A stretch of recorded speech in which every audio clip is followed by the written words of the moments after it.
all my markings and stuff, and I'm well ahead. And I wanted to be optimistic, and I wanted to celebrate the weekend of spring, first weekend of spring, to get rid of that stuff.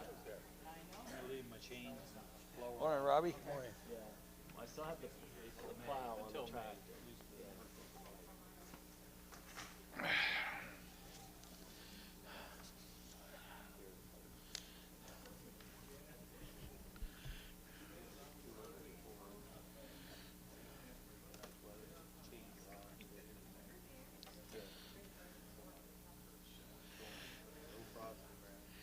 Okay, good morning, everyone, on this beautiful snowy morning. And I'd like to call the special Committee of the Whole budget meeting of Wednesday, March 25th, 2026, and declare all council members present with the exception of Councillor Emily Lutz, who is sick today. And so I would like to have somebody move to excuse Councillor Lutz for her absence being sick. Moved by Councillor Sappington, second by Councillor Harding. All those in favor or against, please vote accordingly.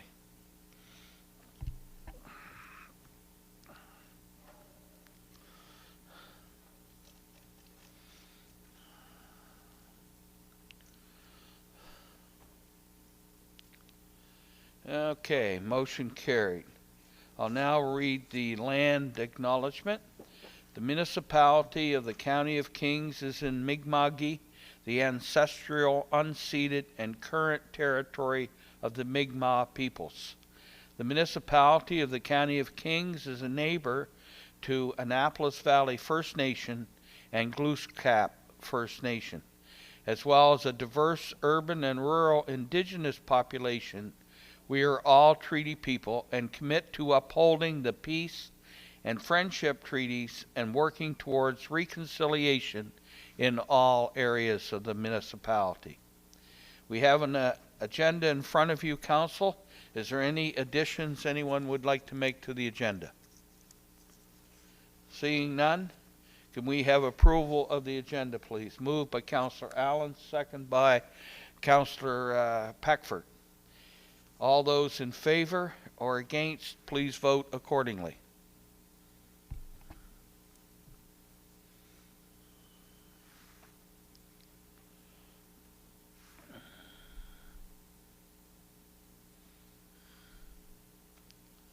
Motion carried. We'll move on to number 3, disclosure of conflict of interest. Is there any councillor that would like to declare a conflict of interest on any of the items that we will be discussing on the Committee of the Whole this morning? No? Okay, we shall move on then to financial services. The operating budget follow-up purchase services. Mike Livingstone, our Director of Finance and IT, will be presenting. Mr. Livingstone, good morning. Thank you. Good morning, Mr. Mayor. Good morning, Council. So as mentioned, I'll be doing a follow-up presentation on the purchase services category from the 26-27 operating budget. During the budget presentation last week on March 17th, there was a question about what makes up this value, so that's what we'll go through here. The proposed 26-27 operating budget includes $5,564,140 under purchase services, which makes up 7.3% of the total budget expenses. This number is artificially inflated in 26-27 due to the expected one-time activity related to the Housing Accelerator program. After taking off the Housing Accelerator program costs, the budget for purchase services falls to just under $3.9 million and represents 5.1% of total budgeted expenses. On my next slide, and in the briefing report itself, is a table that breaks down purchase services, which is we'll go through line by line and discuss. The table doesn't detail individual contracts, vendors, or other service providers. I will note, though, that details of any publicly procured services is disclosed through the Nova Scotia procurement portal.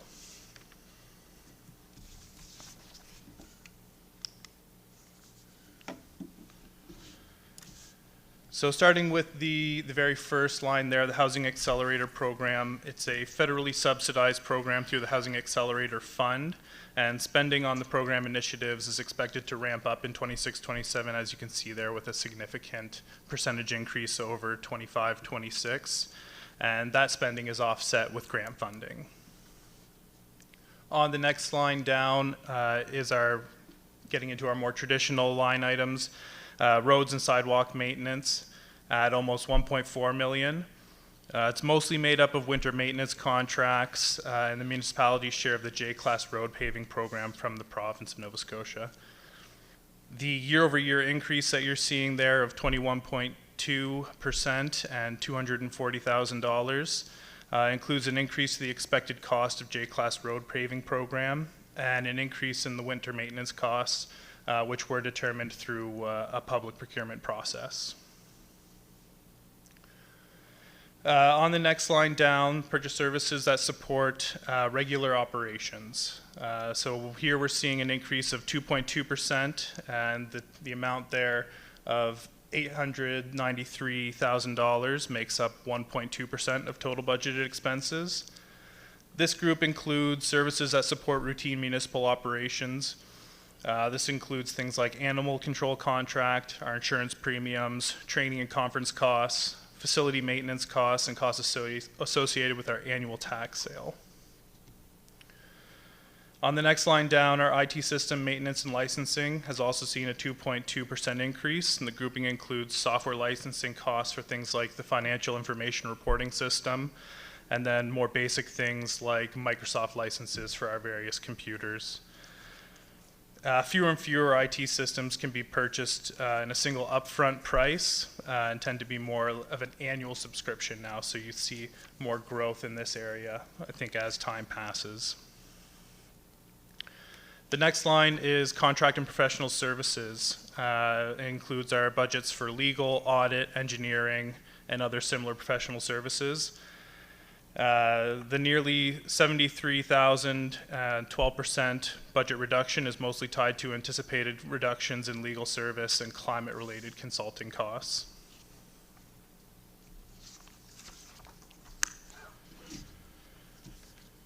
For fire services, the next line down, the municipality is looking to finalize or renew the last few service contracts with the local fire departments in 26-27.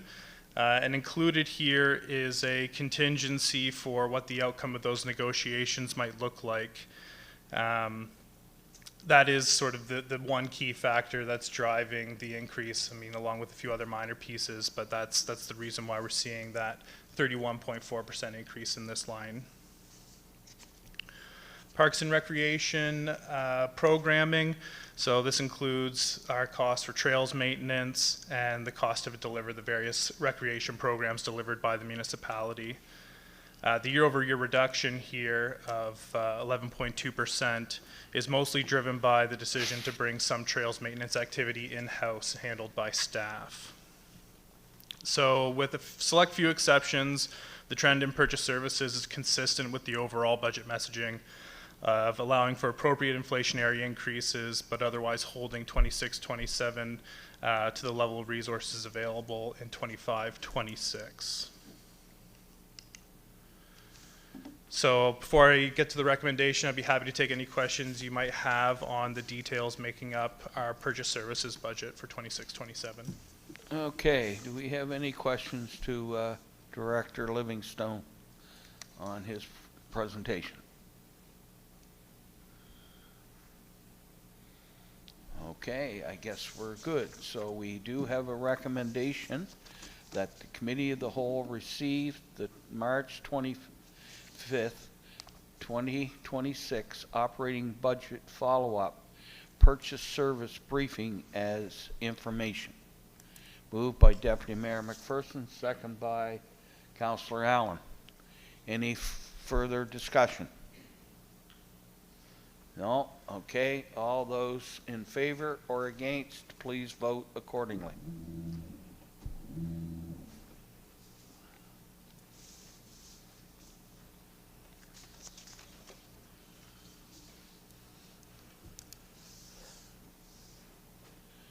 Okay, motion carried. Thank you, Director. And now, operating budget revisions. Katrina Roofs, our financial analyst, will be presenting. Good morning, Katrina. Good morning.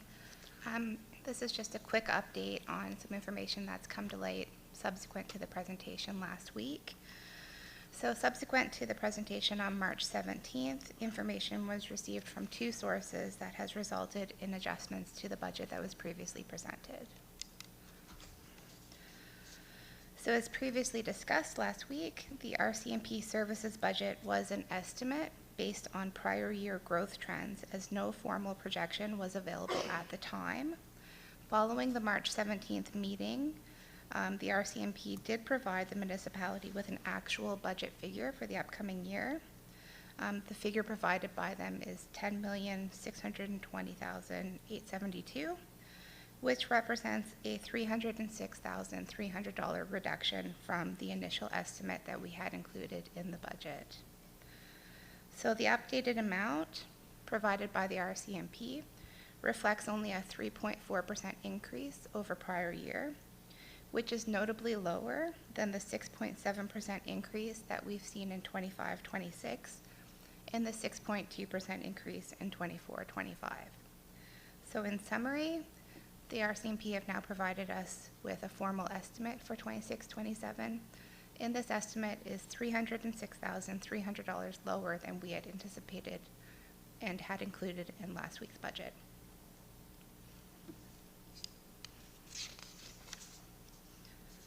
Our second adjustment relates to the municipality's Hantsport Fire Department operating contribution. So the initial budget amount included in the proposed budget was the maximum contribution as calculated per their contribution agreement, as no budget had been made available to the municipality.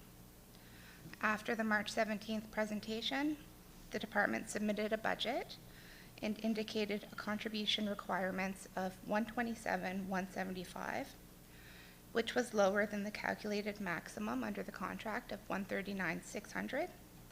So a reduction of $12,425 will be reflected in the final proposed 26-27 operating budget.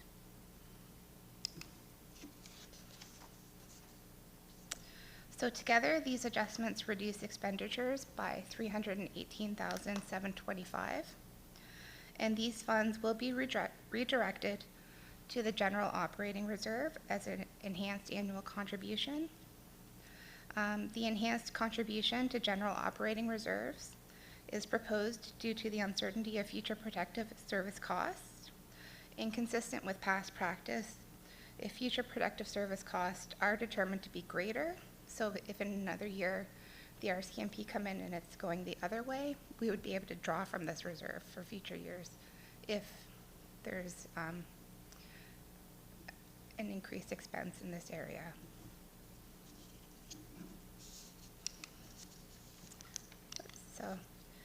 So in the original budget presented last week, we had forecast operating reserves at $24,202,041.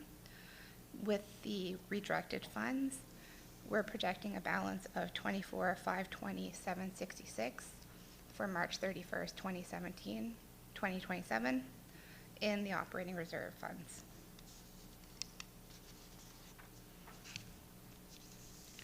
Great, thank you, Katrina. Is there any questions to Katrina on her presentation? Councillor Gates. Thank you, through you, Mr. Mayor. I'm just wondering for a matter of clarification. Do we request the level of policing from the RCMP? Do we have any input in that, or is that just something that we're given as a cost? Is there any negotiations in that, or is there any level of funding or any level of policing that we request? Is it? I'm just wondering how it's set for clarification. Through you, Mr. Mayor, I'll redirect that to the CAO if possible. CAO. Thank you, Mr. Mayor. Through you to the councillor, the Nova Scotia Police Act requires the minister to approve a policing plan. So it's up to the province. Thank you. Councillor Sappington. Thank you. Through you, Mr. Mayor, and this might have to go to the CAO, but as chair of the Police Advisory Board, I'm kind of surprised that it is like $300,000 less than we had estimated. But then I was wondering, because with the changes that are being asked of us through the province, would then that extra amount be probably going toward the tiered system that is requested? So in actuality, that funding would be going toward the different type of policing that we're supposed to be doing in addition to having the RCMP?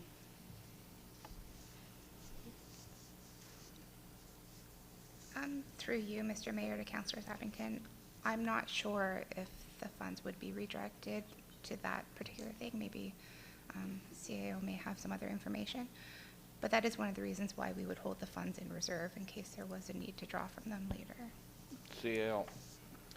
Thank you, Mr. Mayor. I just put my light on after Katrina probably said what I was going to say. It's the intent of putting it in reserve is to deal with it at a later point in time when we have more information. As an example, the last piece of correspondence that we received from the province is just now talking about that they want to start discussions on looking at funding formulas. So we have no way of knowing at this point in time what's coming down the road. Okay. All right. Okay, Katrina has a recommendation for us that the Committee of the Whole receive March 25th, 2026 operating budget revisions briefing as information. I've moved by Councillor Gates, second by Councillor Harding. All those in favor or against, please vote accordingly.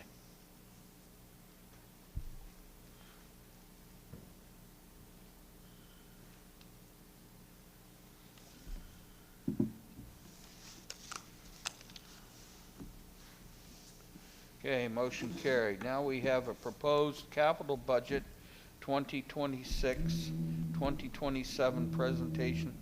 Tyler Honeywood, our Manager of Financial Reporting, will be presenting. There will be an opportunity for councillors to ask questions at the end of each section. These questions points will be pointed out by the presenter. At the end of the presentation, we will also be able to ask for a motion to receive the presentation for information. Mr. Honeywood, good morning. Morning, Council. So the intention of this presentation is to receive it for information. Just going through today's agenda, it's going to be a fairly hearty one.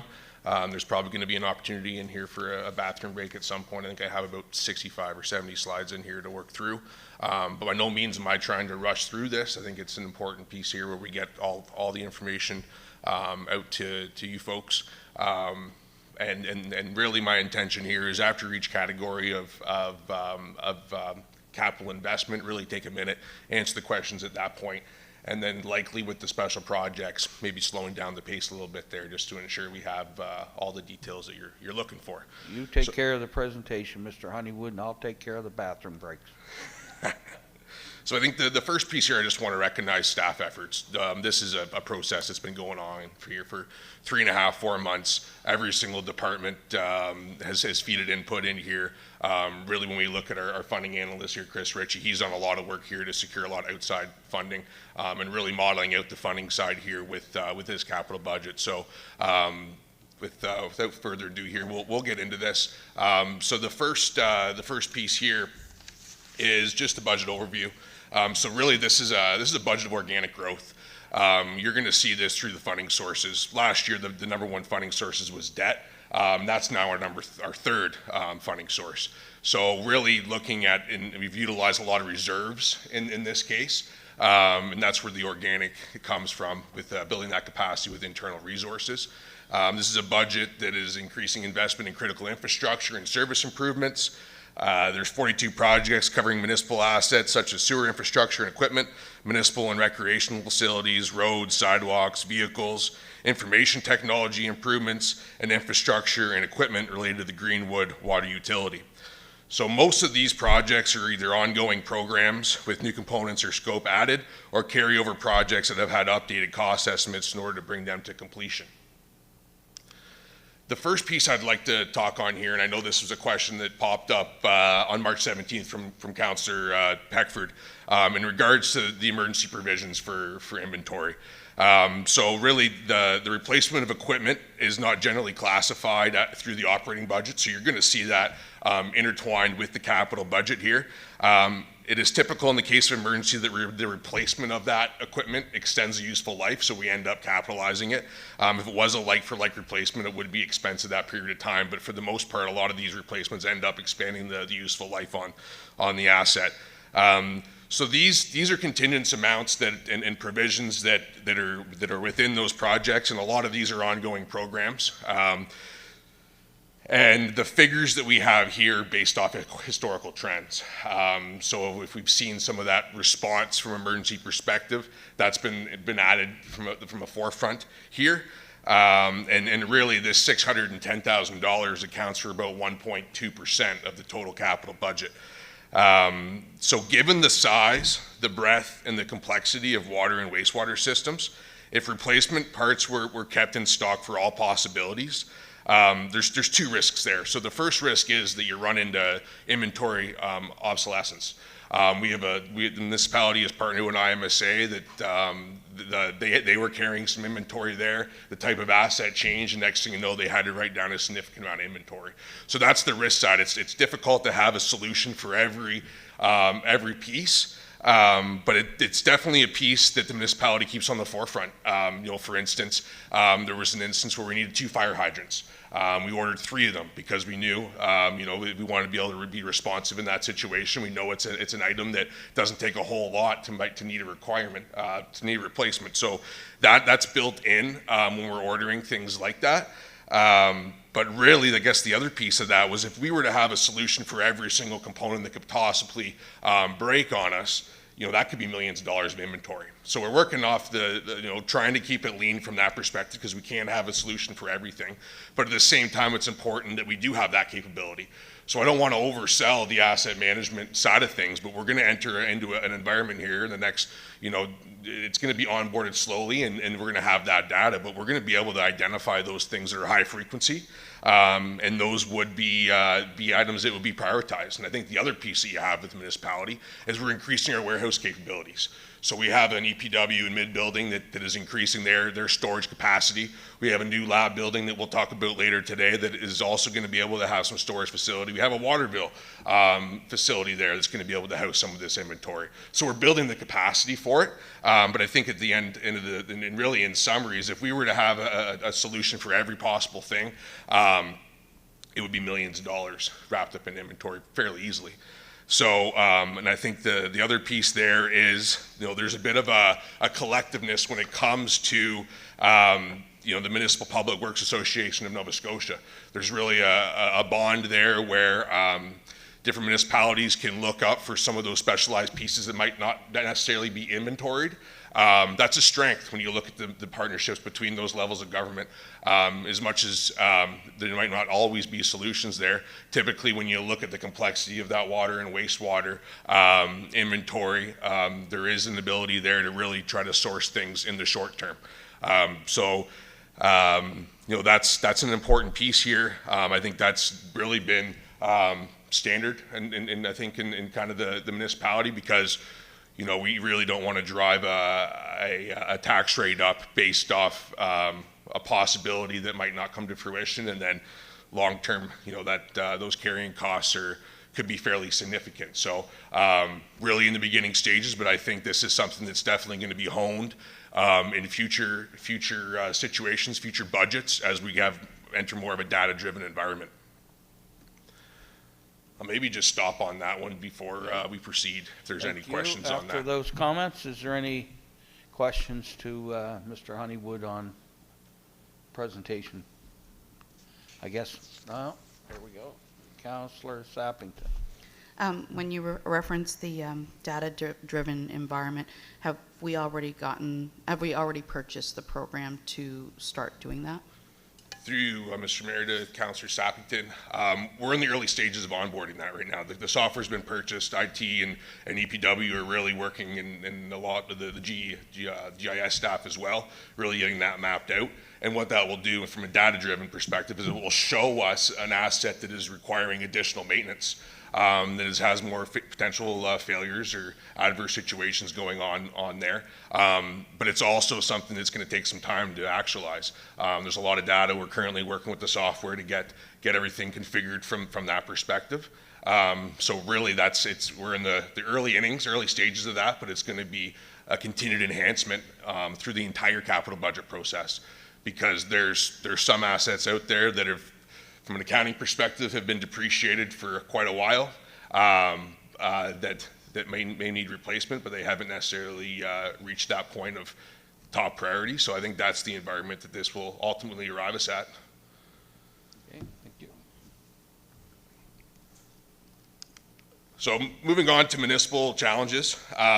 First here, escalating infrastructure costs, rising construction inflation, increased material prices, limited specialized contractors. And I want to highlight that for a moment. A bulk of this spending is going through sewer and wastewater, sewer and water. And there's only a select amount of contractors that can fulfill that. So it's not necessarily a perfect competitive environment because of the level of expertise there. So that's definitely a risk when it comes to escalating costs. Really, when we look at engineering costs, it's outpaced consumer inflation. It might be close to double. I think the last 3 years is close to 18.5%. So that's definitely a headwind there that's going to be driving up the cost of replacing those aging assets and maintaining and renewing municipal infrastructure. The second piece here would be climate change pressures, increasing severe weather events, rising sea levels, extreme precipitation patterns requiring significant investments in resilient infrastructure and adaptation strategies. So that's a piece here we've seen in the last few years. So it's important that we have infrastructure that can withstand that. Next, we have funding gaps in reserve management. So federal and provincial government grants remain essential, but are increasingly competitive, restrictive, and sometimes misaligned with municipal priorities, leaving many projects underfunded and requiring internal funding to drive completion. At the same time, municipal reserves are built on depreciated historical costs. And really, when we think about depreciation, we're taking, let's say we had a vehicle that was $50,000, it has a useful life of 10 years, would end up having $5,000 a year. So that's really how that ends up hitting, really getting driven from the operating budget side of things. But really, when we talk about the historical, and we'll talk about this a little bit later, is we're storing funds away for what we originally paid for that asset. But the replacement cost of that asset could be almost double that now from the current environment. So the reserves, are in a solid shape, but really we need to keep an eye on that because we're spending more for things that were previously depreciated at a lower rate. So we need to make sure that we keep robust additions to the reserves, and we need to make sure that they're sufficient to meet the modern replacement costs. Lastly, here we have strategic and sustainable debt management. While long-term borrowing is an essential tool for funding major infrastructure projects, the municipality applies strong financial discipline to ensure debt levels remain sustainable. Debt is utilized strategically. It is only when necessary and within established policies and provincial thresholds to balance the current infrastructure needs with long-term financial sustainability. Ongoing monitoring of debt capacity, repayment obligations, and financial condition indicators ensure borrowing supports critical projects without imposing undue burden on future ratepayers. So moving forward, firstly, the implementing the data-driven asset management. This is going to leverage the new asset management system to drive evidence-based decisions, optimizing life cycle spending, and target investments where they deliver the highest community value.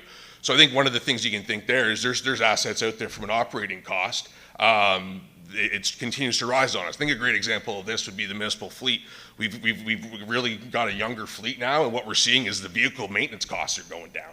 So really, that's important. This is something that's going to be driving the future. If we can reduce an operating cost, that's definitely an advantageous thing. Obviously, another piece of that is really trying to add some green technology to a lot of our facilities to whittle down some of those power expenses. So project prioritization and sequencing, aligning and sequencing major projects across service areas to reduce disruption, capture cost efficiencies, and maximize long-term infrastructure performance. I think a great example of this is the Chapel Road project. That was a situation where there was a number of things that needed to go on. The village and the municipality worked in unison there, said if you're going to be doing construction, you might as well work on some sidewalks there as well.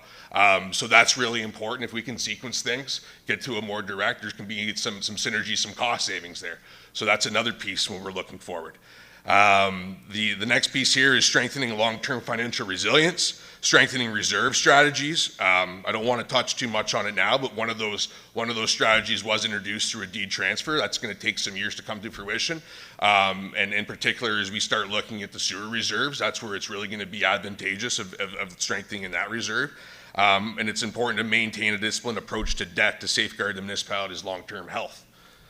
And then finally, the continued pursuit of external grant funding. So aggressively pursuing senior level of government grants and advocate for predictable priority-aligned funding streams that can support transformative projects and renewal. And I think we'll get into this, but just a great example of this would be the Greenwood transmission line and treatment plant. That was a project last year that had a whole lot of debt funding allocated to it. We were able to secure external grant funding that's really going to minimize the impact to those payers at the water utility. So it's essential. It's becoming more difficult, and this is a piece there that I touched on earlier that Chris Ritchie is thinking about daily. So a lot of times when we're looking at these projects, we can see a debt figure, but if we can go and apply for a grant before maybe the soil gets broken on that, that's going to be extremely advantageous. Why it's also important, and you see through these project sheets, there's some engineering costs in there. If we can get things to the shovel-ready process, really we might be able to obtain some more grant funding that in that competitive environment maybe other municipalities aren't quite prepared for. So being able to capture that is definitely going to be a massive part here looking forward. So individual project, we're going to start with municipal infrastructure. So these would be projects that would be funded really from a general tax rate perspective.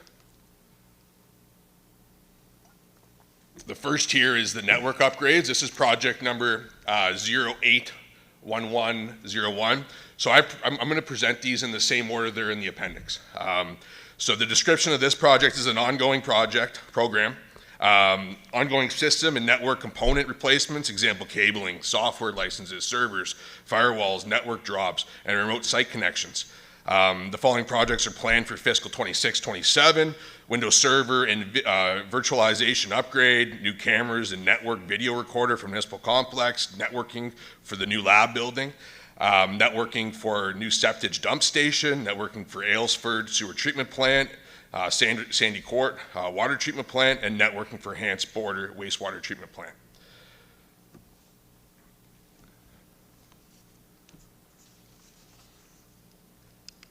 The next project we have here is hardware evergreening. This is project 081102. So this is an ongoing program to upgrade or replace a portion of computer hardware systems, printers, and copiers. The following upgrades are planned for fiscal 26-27, 25 computer systems and peripherals. That includes laptops and desktops, 20 cell phones, 14 monitors. This is really to enable staff with the technology that they need to fulfill their obligations.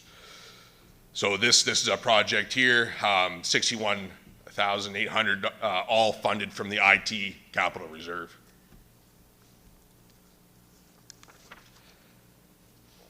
Next, we have accounting and asset management software. This is project 16-1103. This is a carryover project.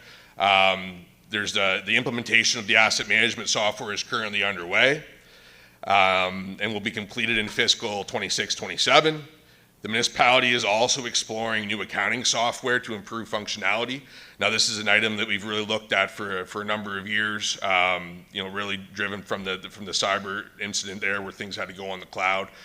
So the idea here is for the procurement of that new accounting system to proceed late in the 26-27 year, really doing a lot of, the components that, or the requirements of what that system would look like, so that it's ready to be awarded for contract in 27-28.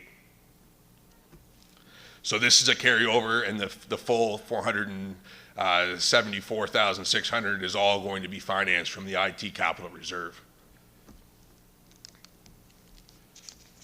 The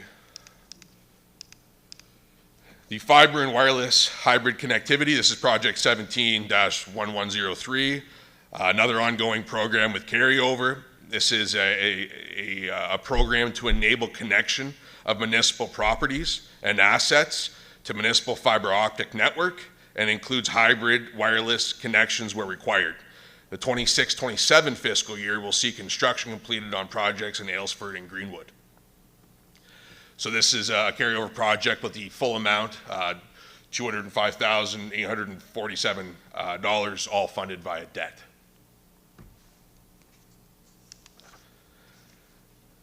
Next, we have the council chambers, audiovisual upgrades. Another carryover project with some new additions to bring to completion. This includes upgrades to the audiovisual and meeting management systems in council chambers and the orchards and vineyards room. The main audio-video controller for the room has reached end of life, and there are display issues that cannot be addressed without upgrading this component. So this has a new budget of $60,000, a carryover of $17,428, and that full $77,428 will all be funded from the IT capital reserve. Next, we have Waterville warehouse upgrades, another carryover project. This is upgrades to the warehouse to enable additional uses, facility storage upgrades, replacement of page wire and chain link fencing, driveway and parking lot upgrades to permit seasonal storage of EPW and recreational equipment. And this is one that I talked about when we talked about those emergency provisions from inventory. This would be a place that could potentially house some of that inventory once we're operating in that data-driven environment with the additional capacity to warehouse. This entire $316,515 will all be financed through debt. Next, we have municipal complex furniture and equipment. This is project 24-1301. This is the purchase of office equipment for new and existing staff. Really, this doesn't include small routine things. This would be like workstations, additions to, in that case. And really, in this case, we're carrying forward the budget from last year. It wasn't utilized, but we want to make sure that it's there to be able to actionalize those investments if they're required. So this entire $24,395 project will all be financed with the building capital reserve. Next, we have pedestrian infrastructure. This is project 081714, an ongoing project with program with carryover. This is an annual program to address sidewalk and priority list approved by council. This program supports pedestrian safety and encourages active transportation consistent with the strong communities priority of the strategic plan. So this is a project here that and actually this is there's a couple headwinds on this project requiring some provincial approval. That's why we're seeing such a sizable carryover on this, just some items outside of municipal control. But the full 1.8 million 30,000 is to be funded through 380,000 through the transportation capital reserve, the Canada Community Building Fund, CCBF, for 1.4 million, and then we have $50,000 being funded through the special projects and consulting reserve. Next, we have municipal road remediation. This is an ongoing program, and this is project 13-1702. This is a project for annual road infrastructure replacement to mill, pave, patch pave, or microsurface roads, and to address annual stormwater infrastructure within 25 kilometers of municipal-owned subdivision roads. The annual road remediation extends the useful life of municipal roads by preventing water from entering the base and sub-base of the pavement. This program is expected to extend the useful life of existing roads for up to 10 years, thereby reducing or eliminating full-depth road replacement.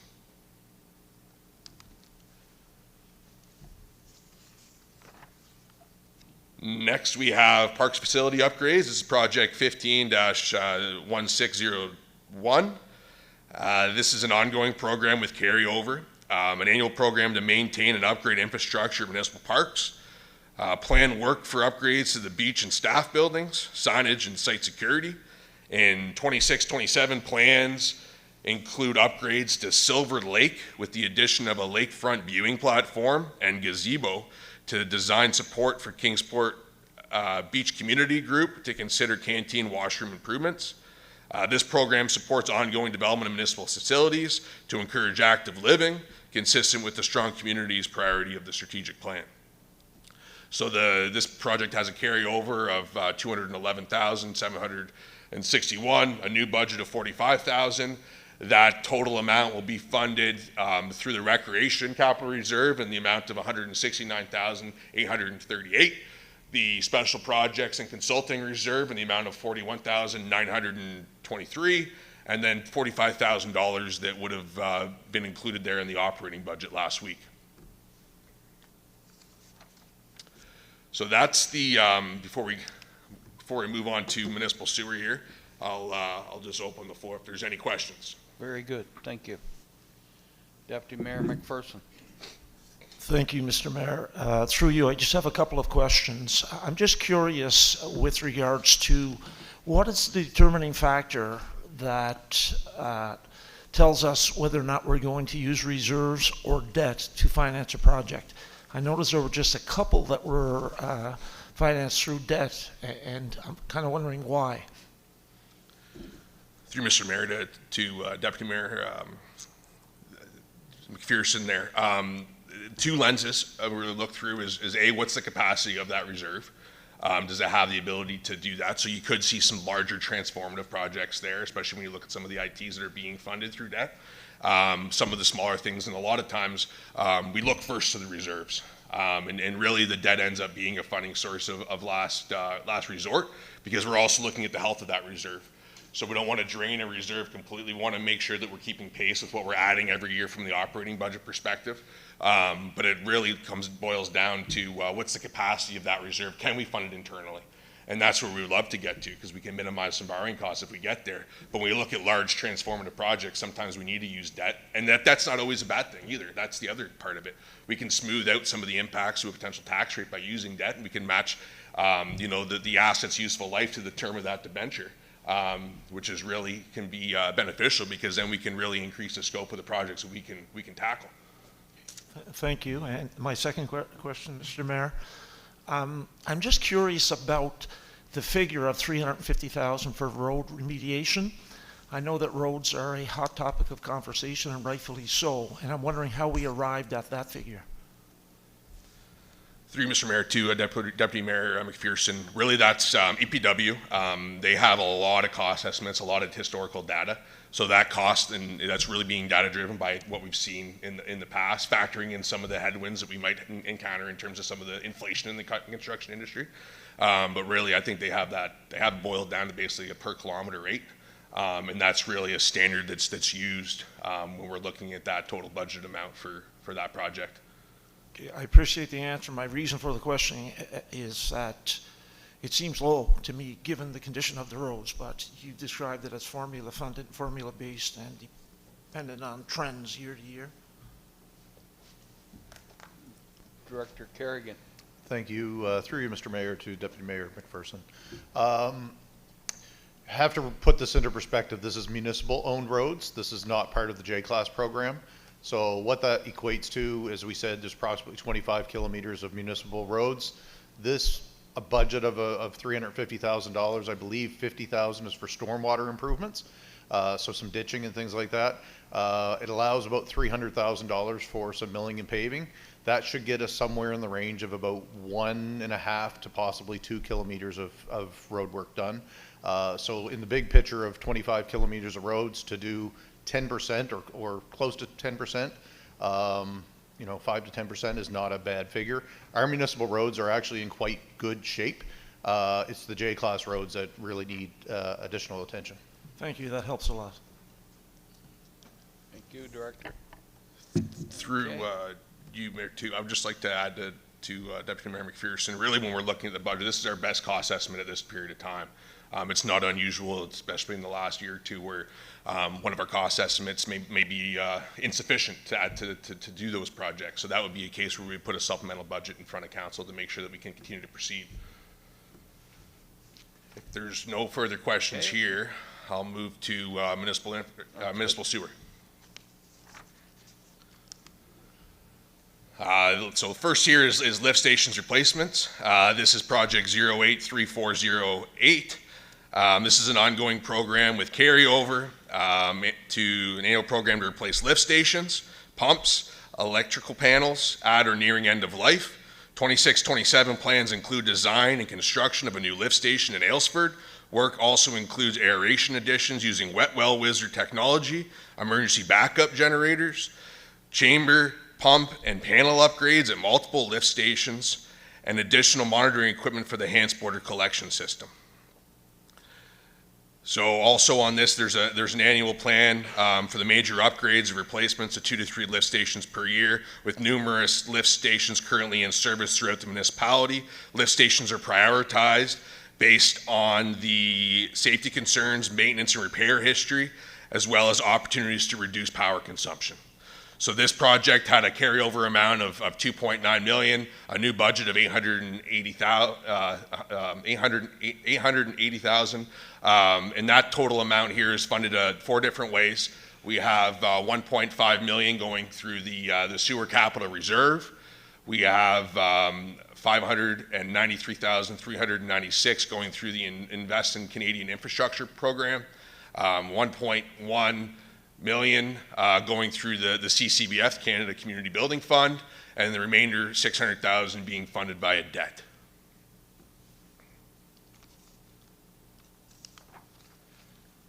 Next we have our biggest project, and I think I went back and watched one of the first presentations the CAO had made to council, and he'd mentioned the fact that sewer is where we need to prioritize, and this is a project that's a perfect illustration of that.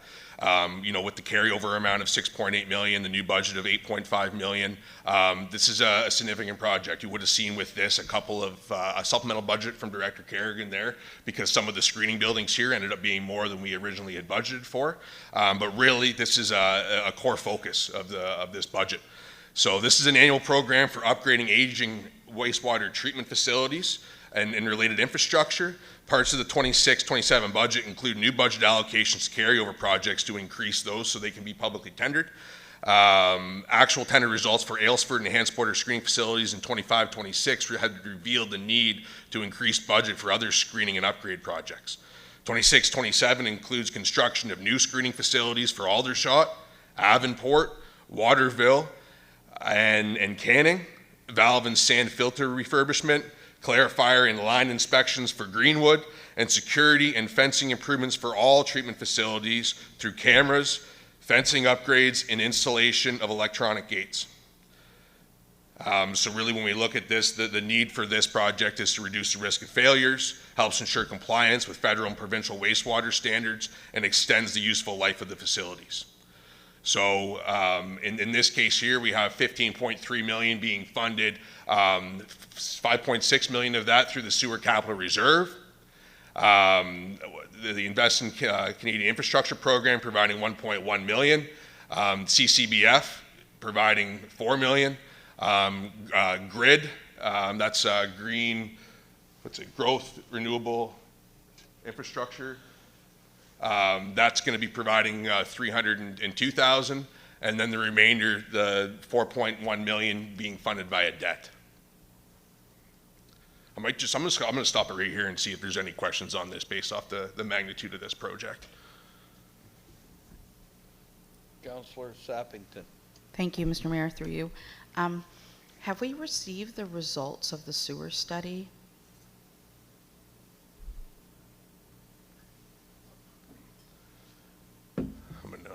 Through you, Mr. Mayor, I'm going to defer to Director Kerrigan here. Thank you. Through you, Mr. Mayor, are you referring, Councillor, to the regional study? Yes. That study, we don't have the full report done yet. This is a municipal sewer, not the regional. The regional will come later, I'm assuming, Tyler? Okay, thank you. I have a question. Why did we have to spend so much money for security for these sewer facilities? Is it because of vandalism and or theft of equipment? I presume, but it just, why in the heck would anybody want to break into a sewer system? Thank you. Through you, Director Mr. Mayor. Kerrigan. I'll certainly take that, or try to take that. Yes, people break into these. We've actually had a few break-ins and mischief encounters over the last few months, including a break-in to one of our sewer treatment plants where we presume they were trying to steal wire, copper, everything's worth of value to somebody, I guess. You know, people trying to steal road signs out of containers and trailers, all that kind of stuff. Interesting. Thank you. Oh, I'm sorry. My apologies. Second part of that is safety and security. So these fences need to also be maintained to keep wildlife and things like that out of them. I see. Okay. Thank you. Okay, not seeing any more questions here. We'll move to sewer line replacement. Sewer collection line replacement. This is project 08-3410. So this is an ongoing program with carryover for the renewal and replacement of sewer collection lines. Plans for 26-27 include sewer refurbishment using cured in-place piping techniques instead of conventional sewer main replacement. This advanced technology, and we have in-house expertise in this, this advanced technology can be performed at a reduced cost and will minimize asphalt replacement costs normally associated with sewer main replacement activities. The annual capital program also includes funds for installation of new sewer laterals from the main sewer line to property line of individual lots, which will be dependent on permits and new construction. So the annual program aims to reduce inflow and infiltration within the collection system and address repairs. Video assessments are performed annually to determine project priorities to address root intrusions, blockages, and avert potential sewer backups. Provision of lateral installations to the property line of individual lots supports development in Kings County and is done in accordance with policy set by municipal council. So this project has a carryover amount of $880,000. Then we have a new budget of $1.6 million. The total amount to be funded here is $850,000 from the sewer capital reserve, $406,000 from the ISIP grant, CCBF being utilized for a little bit more than $1 million, and the remainder, $211,000 being funded via debt.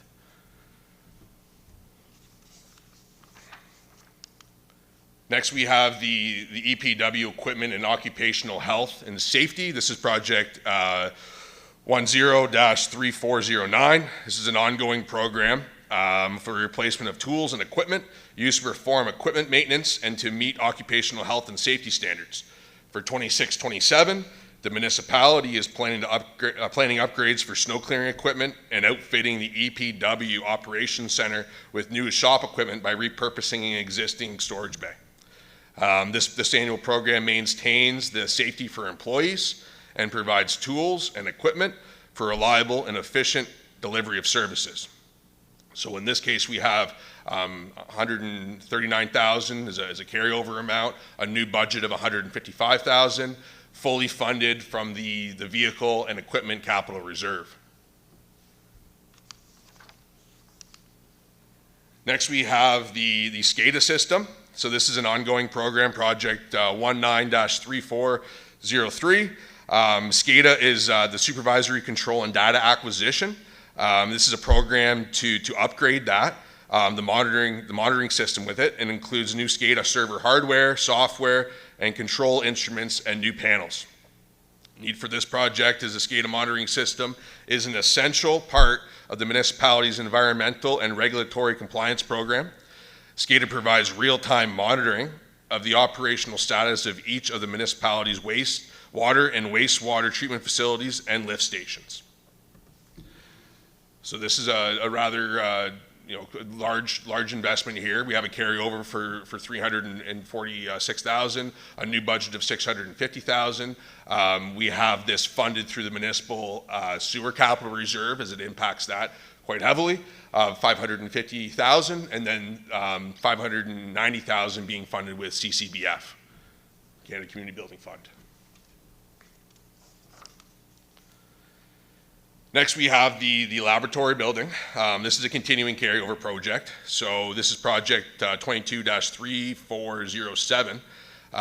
So there has been in December of 25, there was a location purchased just down the road from the EPW building, so it's going to be in close proximity. Work in 26-27 includes renovations to the new laboratory space. And that includes laboratory equipment as well. And there's also some site improvements that need to happen with that as well. The old laboratory building was definitely towards the end of its useful life, and definitely going to be convenient having that lab building so close to the EPW headquarters there. So this entire project will be funded in the amount of $1.2 million via debt.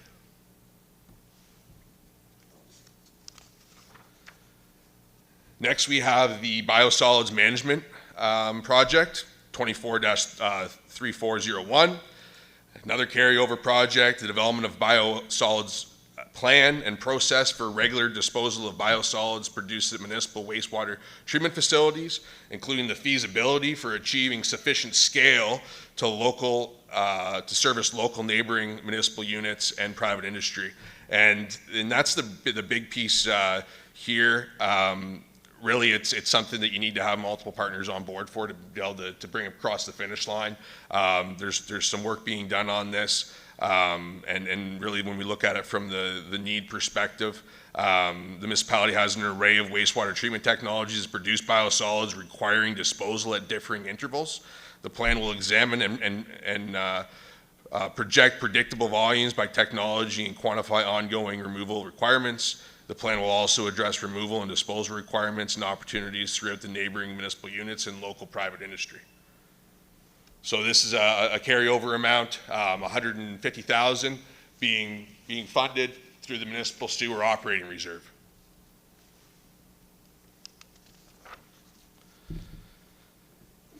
Now we're to sewer treatment plant lagoon desludging. This is project 24-3402, an ongoing project for periodic desludging of a selection of municipal wastewater lagoons to improve service, optimize useful life, improve operational effectiveness, and meet regulatory discharge regulations.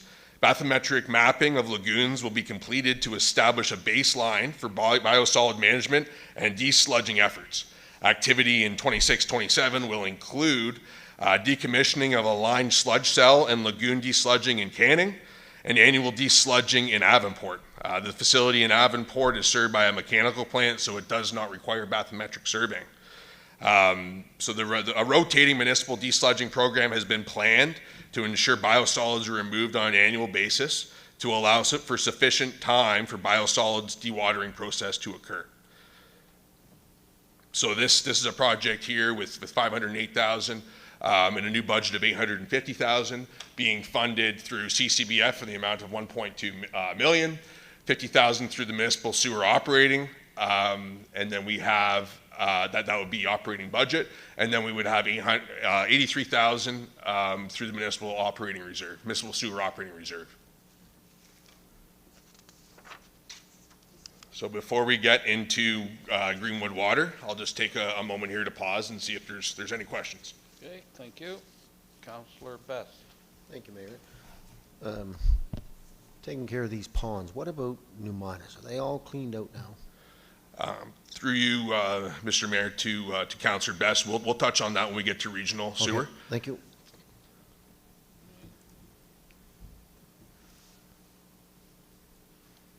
Councillor Gates. Thank you, through you, Mr. Mayor. Just a quick question with the sewer back check valves and any new construction. Is that the homeowner's expense for those? I'll, through you, Mr. Mayor, to Councillor Gates, and I'll try to tackle this, but if I misstep here, I'm sure Director Kerrigan will chime in.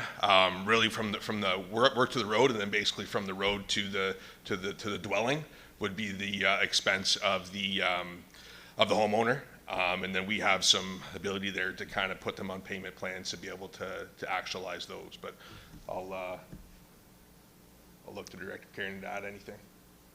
Director Kerrigan. Through you, Mr. Mayor, to Councillor Gates.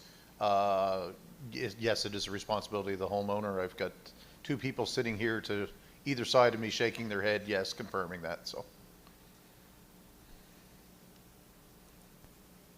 So just through you, Mr. Mayor, again, so the clarification just with the homeowners, there will be consultations in the event that they require them? That it will be mandatory?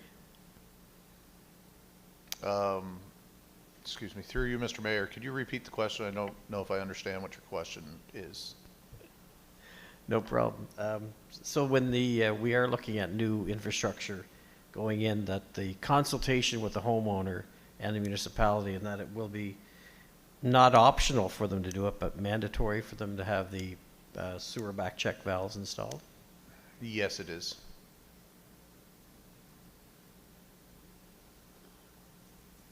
Councillor Sappington.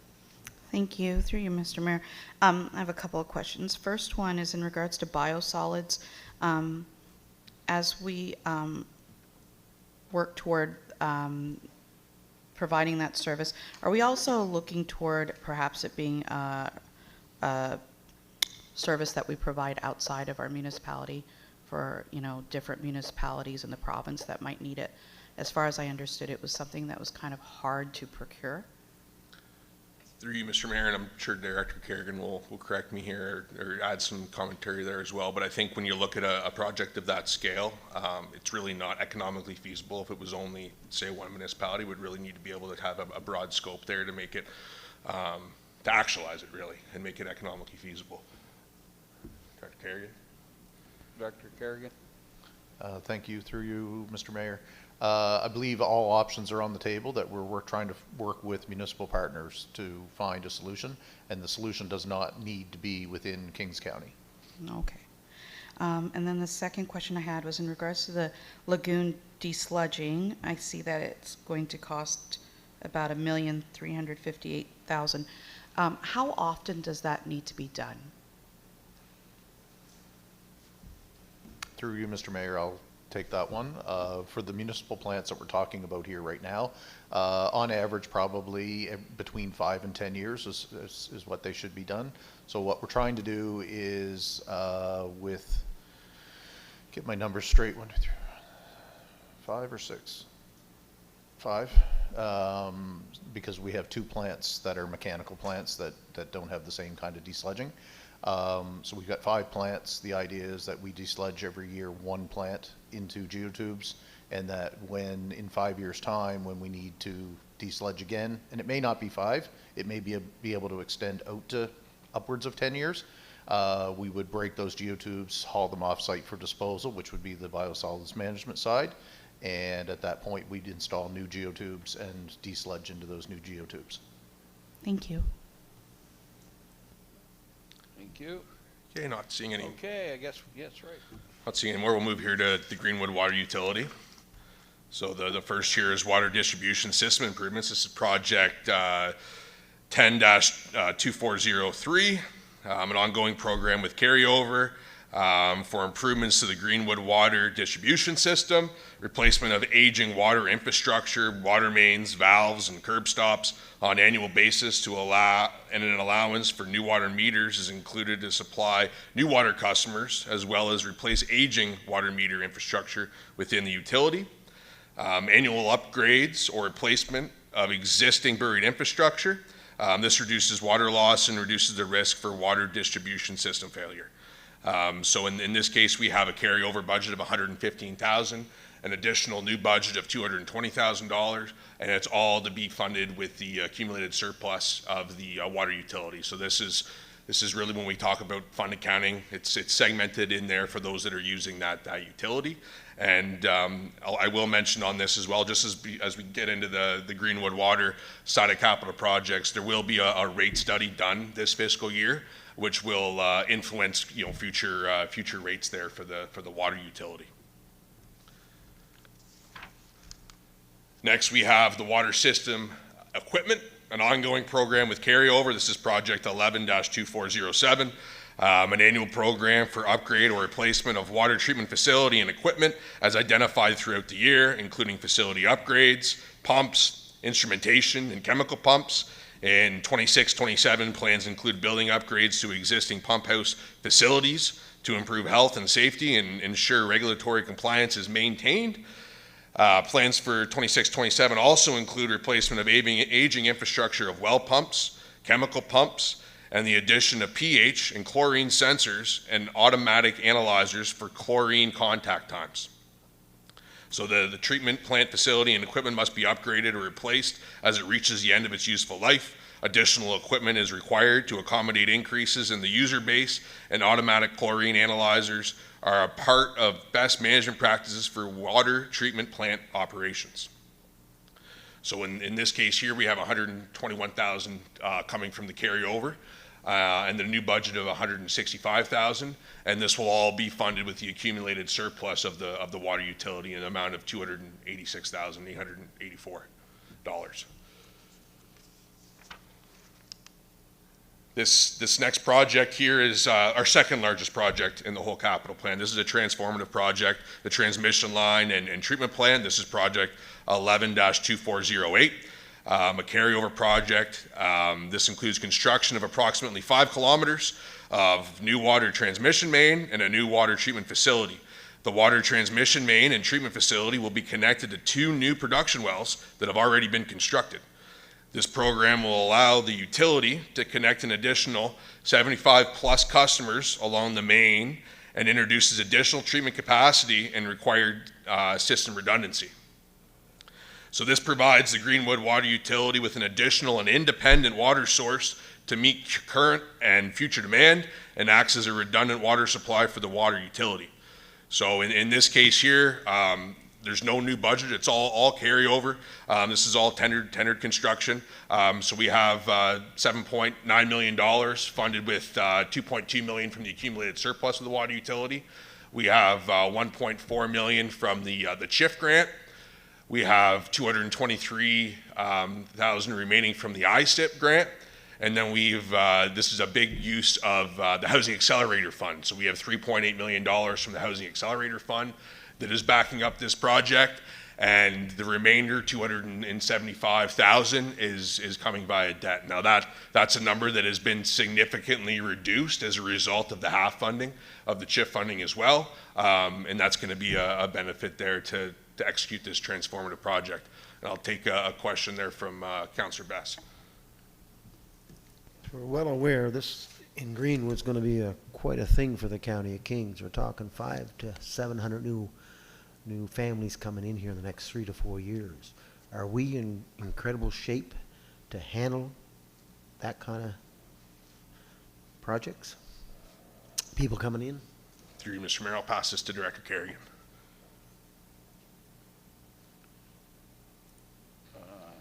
Okay, I got both the CAO and Director Kerrigan. So, Director Kerrigan, we'll let you go first, I guess.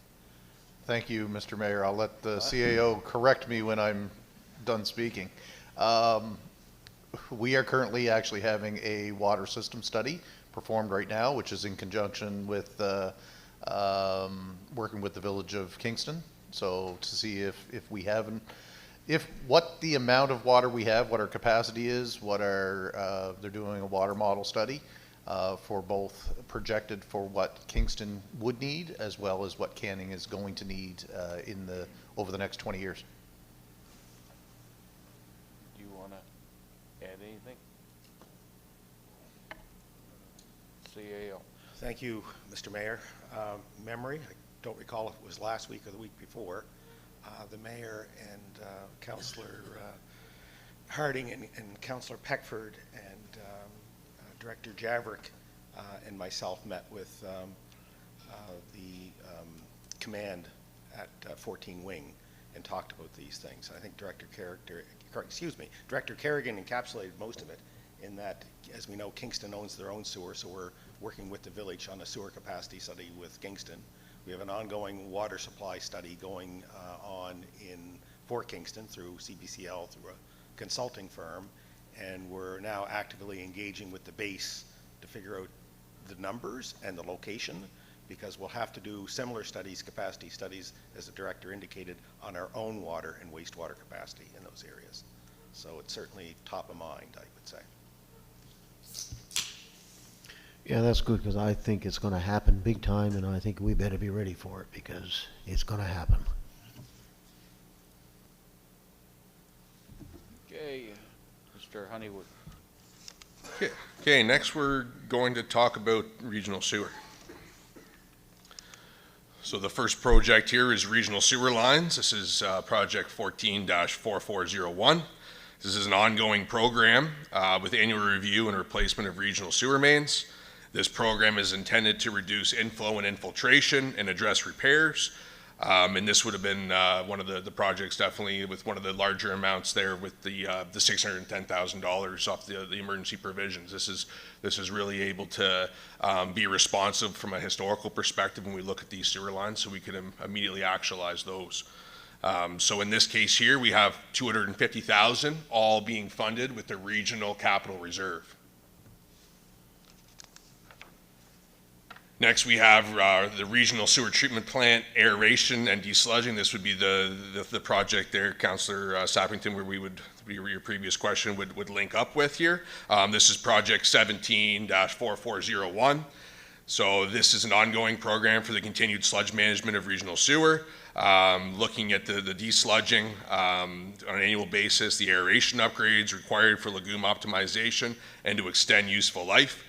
Now with the desludging work done last fall, there was some knowledge that was gained there that we need to minimize, we need to reduce some of those intervals and do it more on a consistent basis. So that's what we're looking at here. So in 26-27, the plans are to continue with the desludging in cells or lagoons, both kind of same term there, in cells 3, 4, and 5, and sludge cell decommissioning and site geotube removal.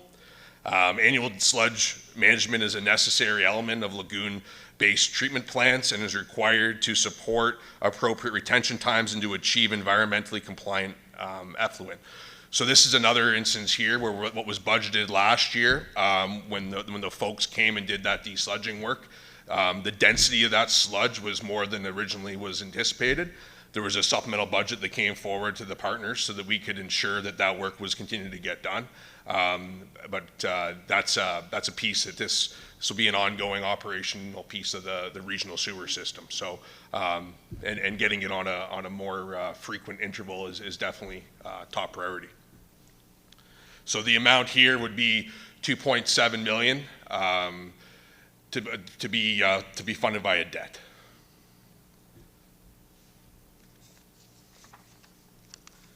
Next, we have regional equipment. This is an ongoing program, replacement of end-of-life and new equipment and tools to support the operations of the regional sewer system. For 26-27, plans include an upgraded automated hot water wash system and batching system for drum screens. This annual program provides the necessary equipment upgrades. So in this case here, we have $200,000 of new budget being funded by a debt. Next, we have regional consulting and studies. This is project 23-4402. This is a carryover deferred project that is carried over as a result of needing to be able to prioritize some higher priority projects. This is to engage a consultant to conduct an inflow and infiltration study, as well as a hydraulic retention time study of the regional system. This information to assess is to assess the longer-term needs of the regional trunk system, collection system, given the anticipated population growth. Information such as the type of potential development, areas subject to additional influent, and sources of existing I&I will be gathered and analyzed. This information will inform whether force mains and lift stations need to be upgraded and will support planning of long-term upgrades in the regional system. So this is originally had a budget of $90,000 that's going to be carried over, and then an additional top-up to actualize that study work of $10,000. And the entire $100,000 will be funded via the regional capital reserve. Next, we have regional lift station upgrades. This is project 23-4403, an ongoing program with carryover to upgrade or replace end-of-life regional lift stations, pumps, and electrical panels within the regional sewer system. Over the 5-year capital plan, regional lift stations have been identified for pump upgrades, along with a program to install wet well wizards in 3 lift stations to improve pre-treatment aerations and to break up fats. The regional sewer system has 8 lift stations that require periodic upgrades or replacement. Lift stations are identified for replacement based off safety concerns, repair history, as well as opportunities to reduce regional power consumption. So in this case, we have a carryover budget of $200,000. We have a new budget of $350,000, and that's going to be entirely funded with $550,000 of debt. And just in the midst of talking about regional sewer here, regional sewer is owned and operated by the municipality, but we were really only about 18 to 22% of that total piece of partnership. So we'll talk about this when we start getting into some of the debt side, but regional sewer has definitely been funded heavily with debt, and that's been something that's been communicated to the partners to be able to obtain some of the external funding and some revenue increases. But that's just a point here as we're in the middle of this. I just wanted to bring up, and we'll talk about it later as well. Next, we have the regional sewer treatment plant upgrades. This is an ongoing program with carryover. This is project 23-4404.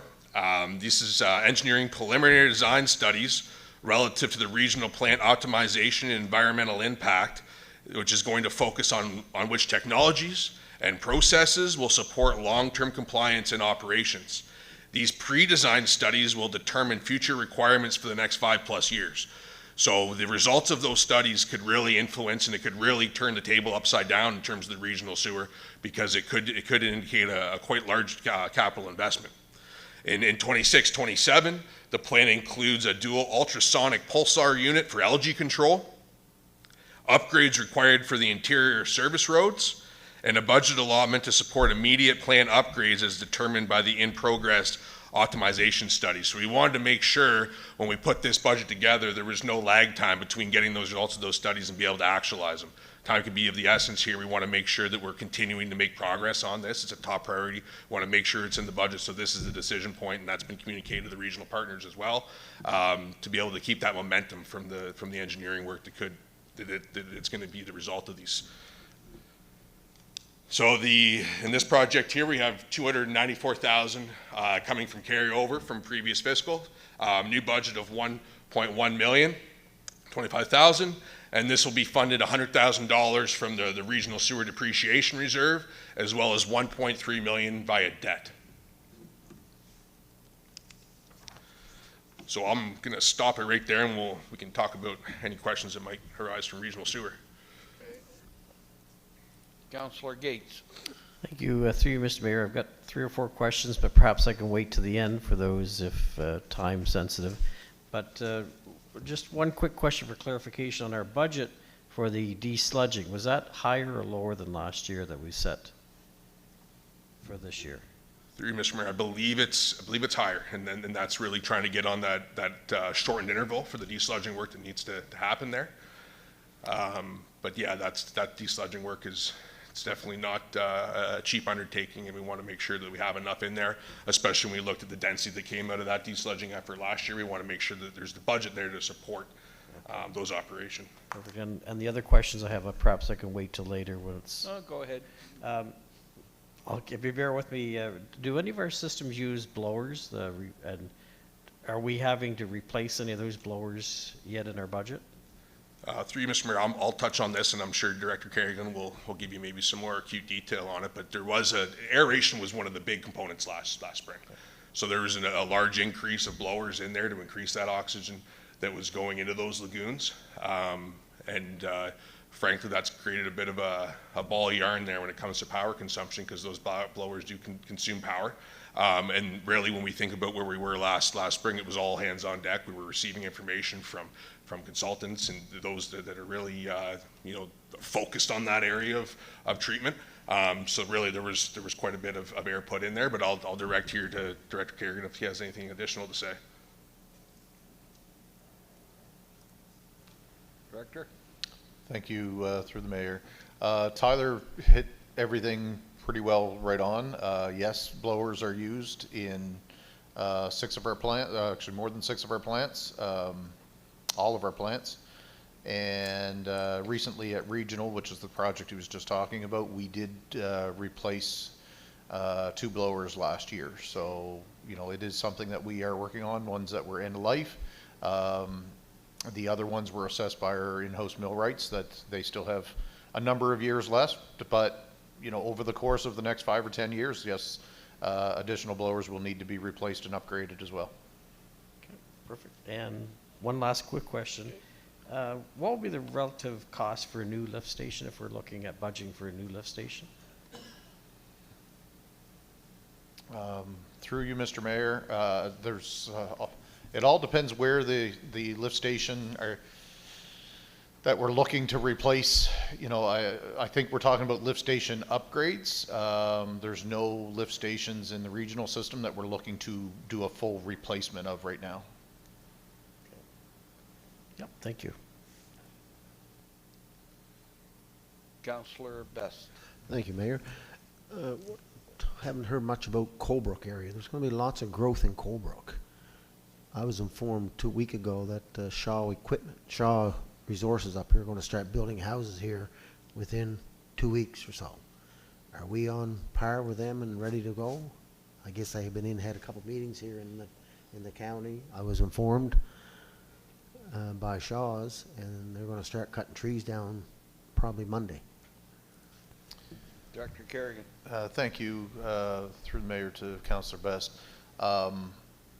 So 2 things, I guess, probably planning, Director Javrick's probably the best to speak to this, but what I can say is this study that is being done by CBCL is taking into consideration the growth in Colebrook area as well. So the improvements that we're looking at making in the regional sewer system does take that into account. Thank you. Just a follow-up question there, Mr. Mayor. Yeah, because, I look at Shaw's, their first project, there's 64 acres up there. And that's only one part of their part. And you look over here at the Sanford place, there's another 20 acres that they were taking sand out of there and they're rolling down by the highway too. So there are going to be some big expansions here, I feel.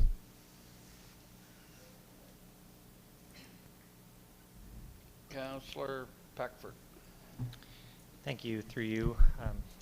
When we were talking about desludging, I just had a last minute concern. When you got costing for all these projects, I'm assuming you didn't take into consideration the massive increase in fuel prices that have happened in the last few weeks. Is there concerns that some of these figures may be significantly underpriced given the new, cost of diesel? And when it comes to desludging, I know most of it is shipped away. Most of the machinery probably used to do it would be run on diesel engines. Is there contingencies in place for potential cost increase on this? I know in the construction industry, we're seeing consistent rise in estimates and quotes just based off everything comes in on diesel trucks. So we're just unable to quote and price accordingly because everything's in flux. Through Mr. Mayor to Councillor Peckford, that's definitely a consideration now, and then we try to build a bit of a contingency in there what this could cost. I think where fuel prices are right now, definitely an increase. I think if they were to maintain this level right now, we're likely in a solid shape. But if we weren't, that would definitely drive a supplemental budget, because this is work that needs to be done, needs to be executed on.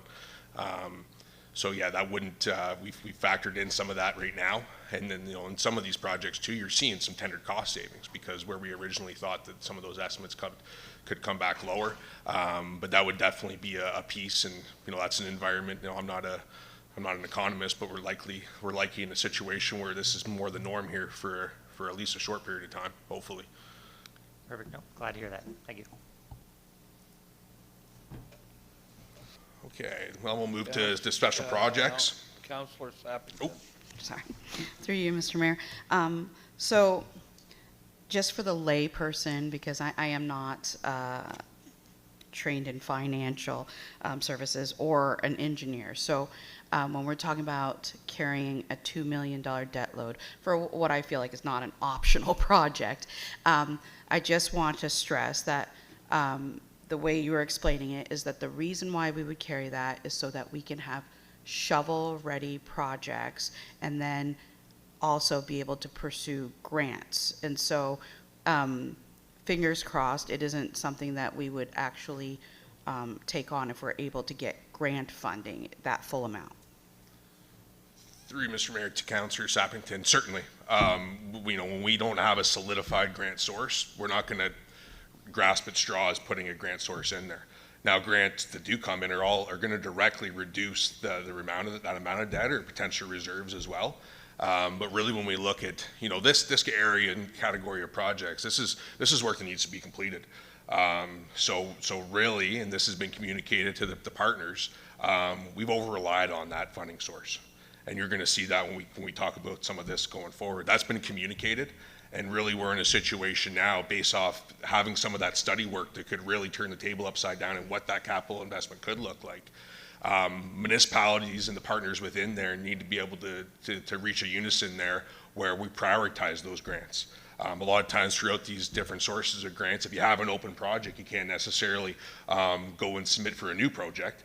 So it's important that we kind of reach that point of unison to ensure that the grant funding is really prioritized from all of those levels.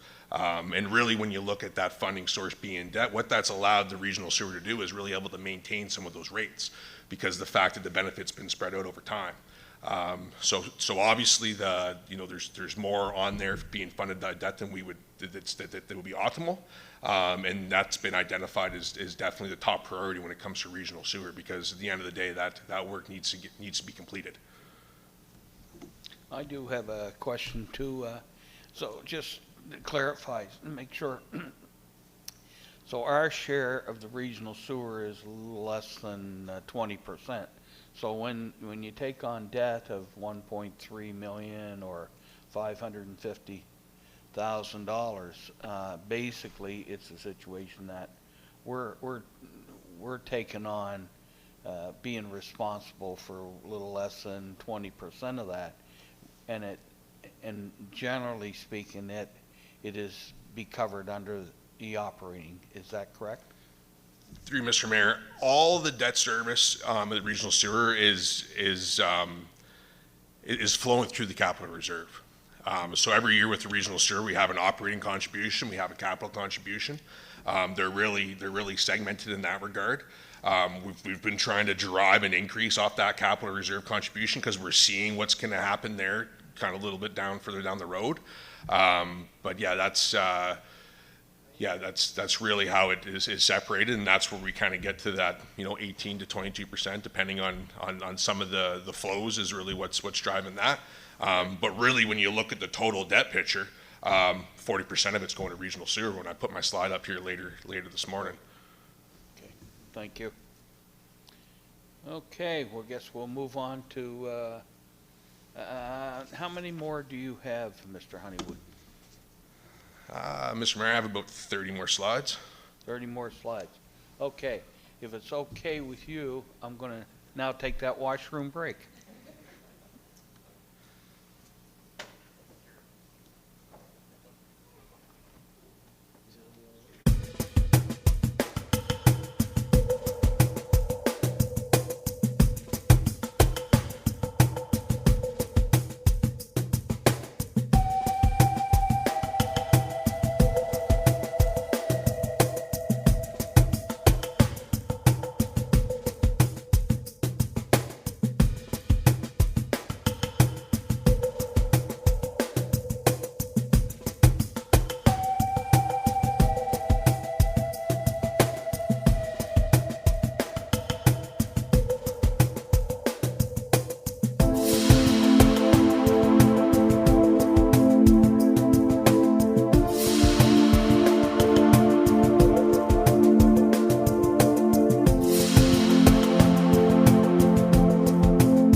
Mr. Honeywood?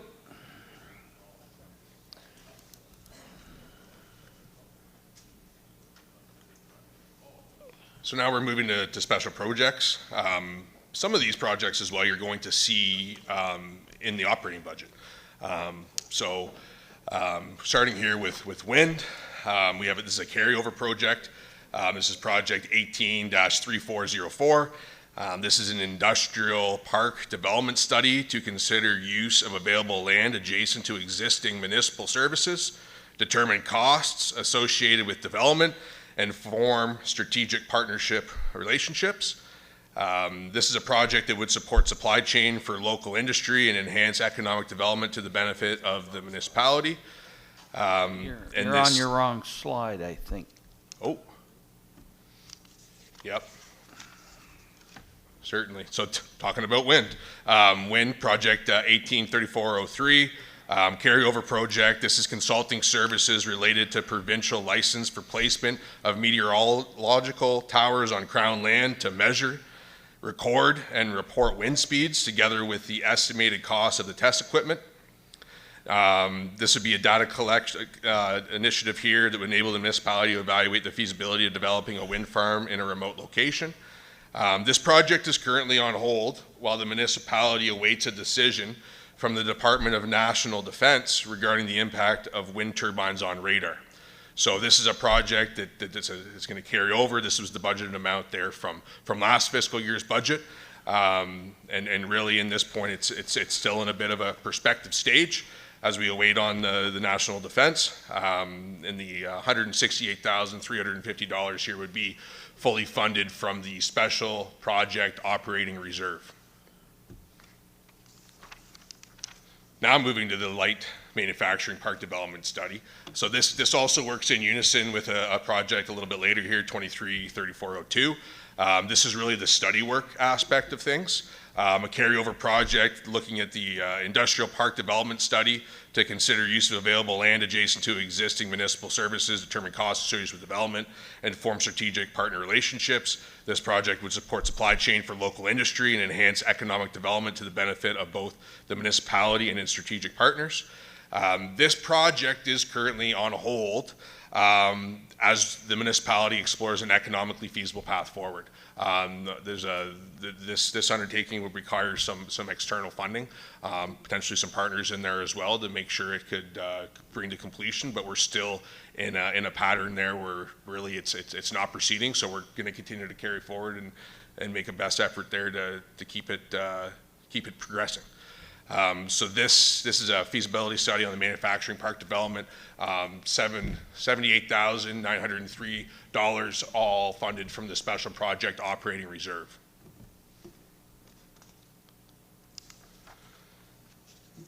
Regional rec facility, recreation facility. This is project 213403. This is a carryover amount of a small $83,946 and a new budget of $3.6 million.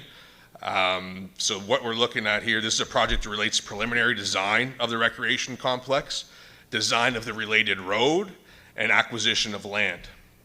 So Kings County is one of the largest geographic regions in the province without a publicly owned multi-use recreation facility. Other jurisdictions have constructed these types of facilities to serve the local population and act as an economic demand generator.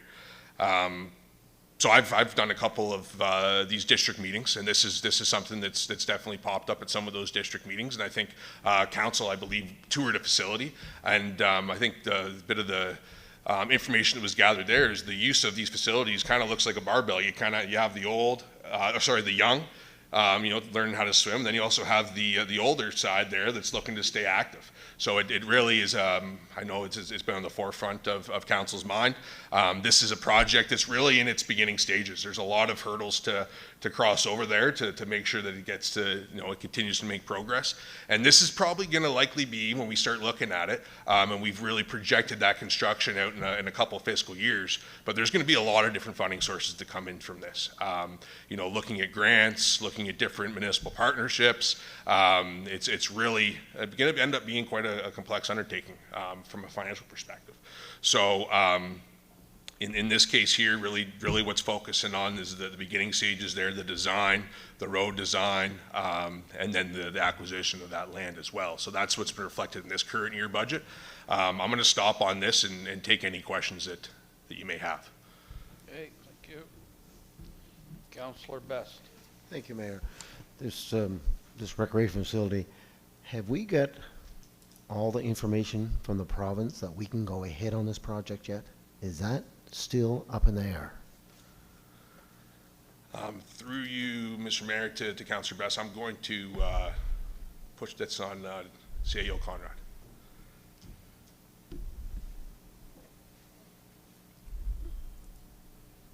CAO. Thank you, Mr. Mayor. Through you to Councillor Best. We do not have, I believe what the council is referring to is one of the closing conditions where the municipality is required to get a permit to access the facility off of the #1 highway, and we're still working towards that. Recent communications as of last evening, but we do not have that in hand as of yet. It's still in progress. So just a follow-up question, have they started doing any design on this project? Like you said, you've been at a few meetings. Have they started doing design work? CAO. Thank you, Mr. Mayor, again. So the project initially went through a feasibility two-part study, which was conceptual in nature, but we have not started what many would refer to as a pre-design or preliminary design at this point in time yet. Yeah. So you probably won't do much on it until you 100% that we can get in there off this #1 highway from the province. Probably have to wait until that happens before you're going to waste any money yet. Hopefully. Again, thank you, Mr. Mayor. My opinion would be that securing the land is the very first and most important part. That'll drive whether it's geotechnical or design, lot layout, all of that type of thing. So that has to be addressed first. Right. Thank you.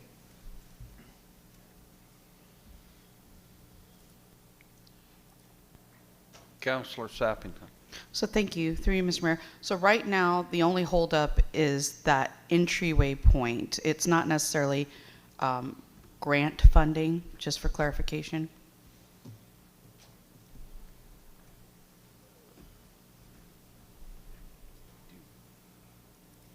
CAO.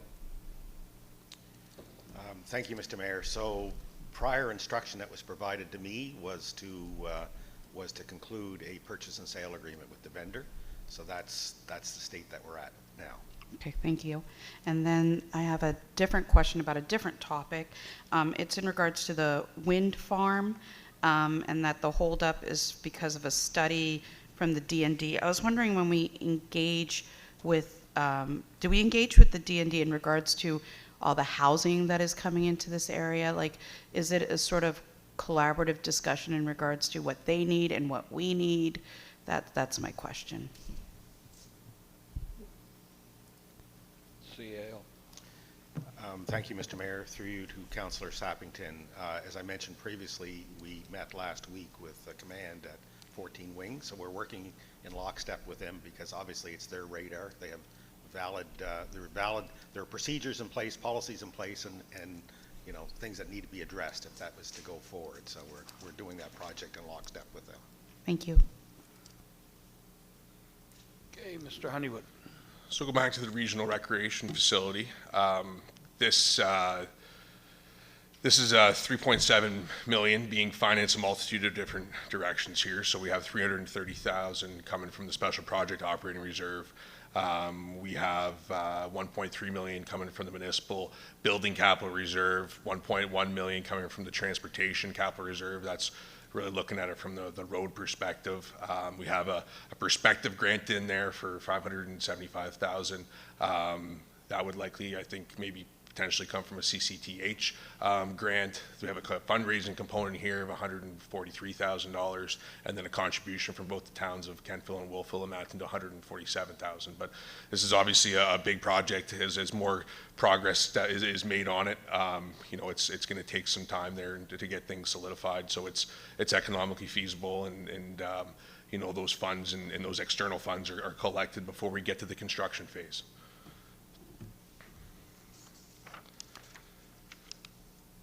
Moving down to municipal accessibility upgrades. This is project 22-3402. This is an ongoing program with carryover.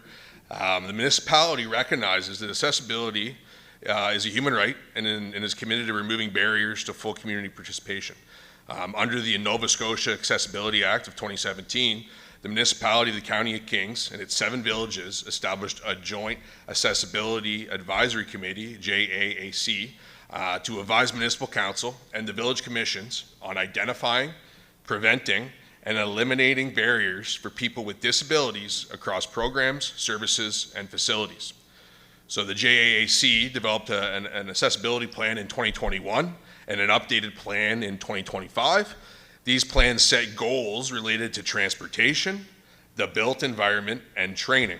So there's also a component there that will be reflected in the operating budget. This is more so looking at actual physical assets. An associated action plan is in progress and expected to be completed in fiscal 26-27, which will guide future infrastructure priorities in alignment with the JAAC's mandate. So the Nova Scotia Accessibility Act requires all municipalities to be equitable and accessible by 2030. The act outlines the role of public sector bodies in assisting the province to achieve this goal. So in this case, we have a carryover budget of $110,000, a new budget of $175,000, and this is to be funded $60,000 with the special project reserve, $50,000 from the community accessibility grant, and $175,000 that you would have seen in the operation budget would be coming out of that. So that's, and really just to make a bit of a clarification here, you're seeing the consulting project reserve, you're seeing the operational side. So really when we think about that, you know, that $60,000 from the consulting and special reserves, that would have been what previously came out of the operating budget, but it crossed the fiscal year, so we put it in the reserve so we can utilize it.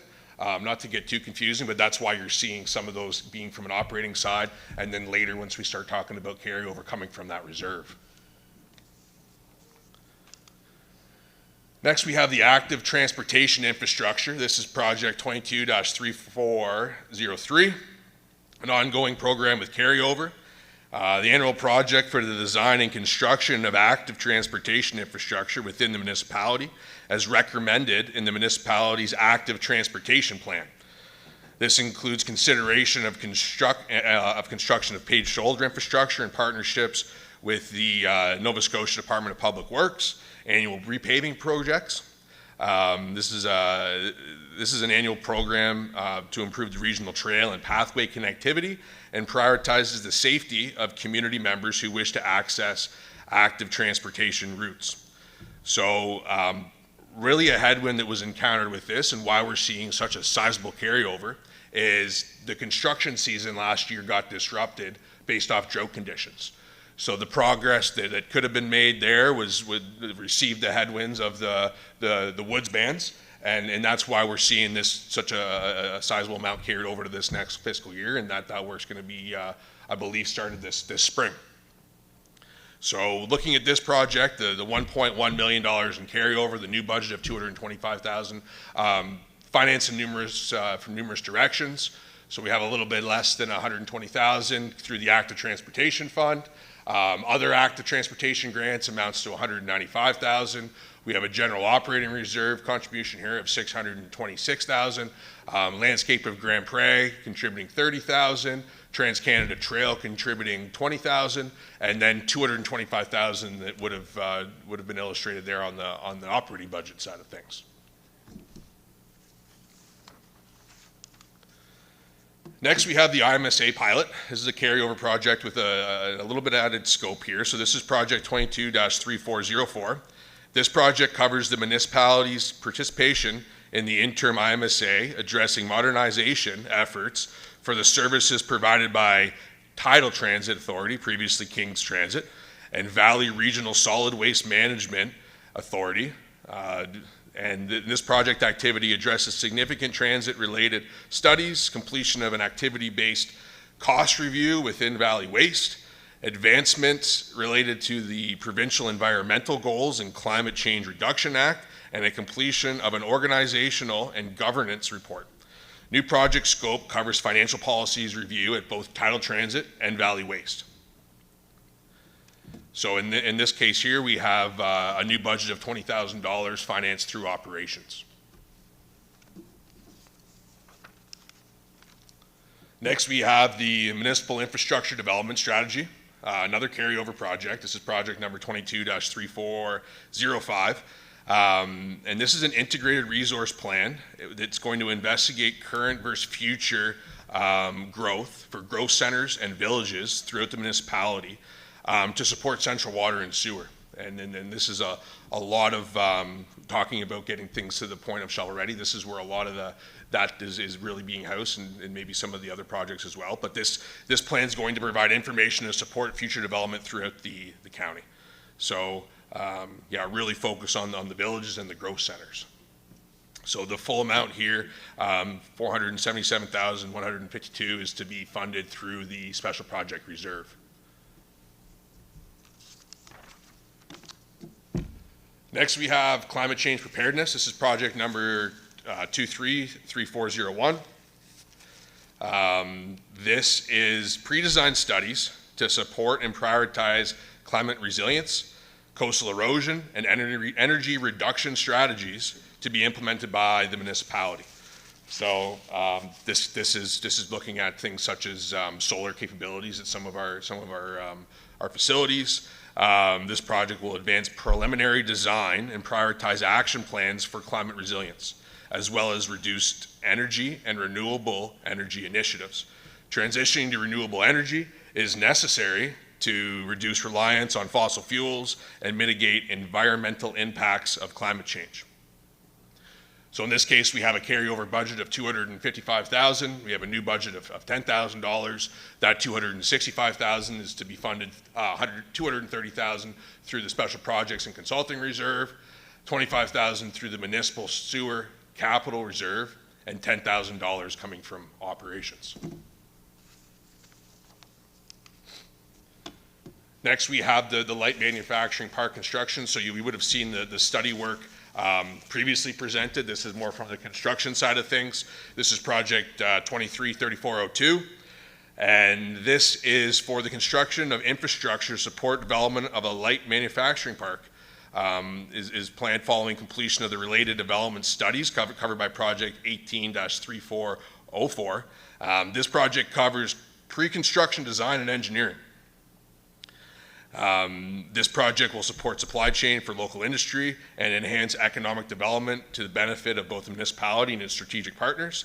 And currently, this project is on hold as the municipality explores an economically viable path forward. So there's still other partners there that would need to be on board to make sure this project came to a reality. And that's why we're seeing the carryover amount here. 225. And I'd have to check on that because I got 250 there from the funding side. But the whole amount here is going to be funded through the Special Projects and Consulting Reserve.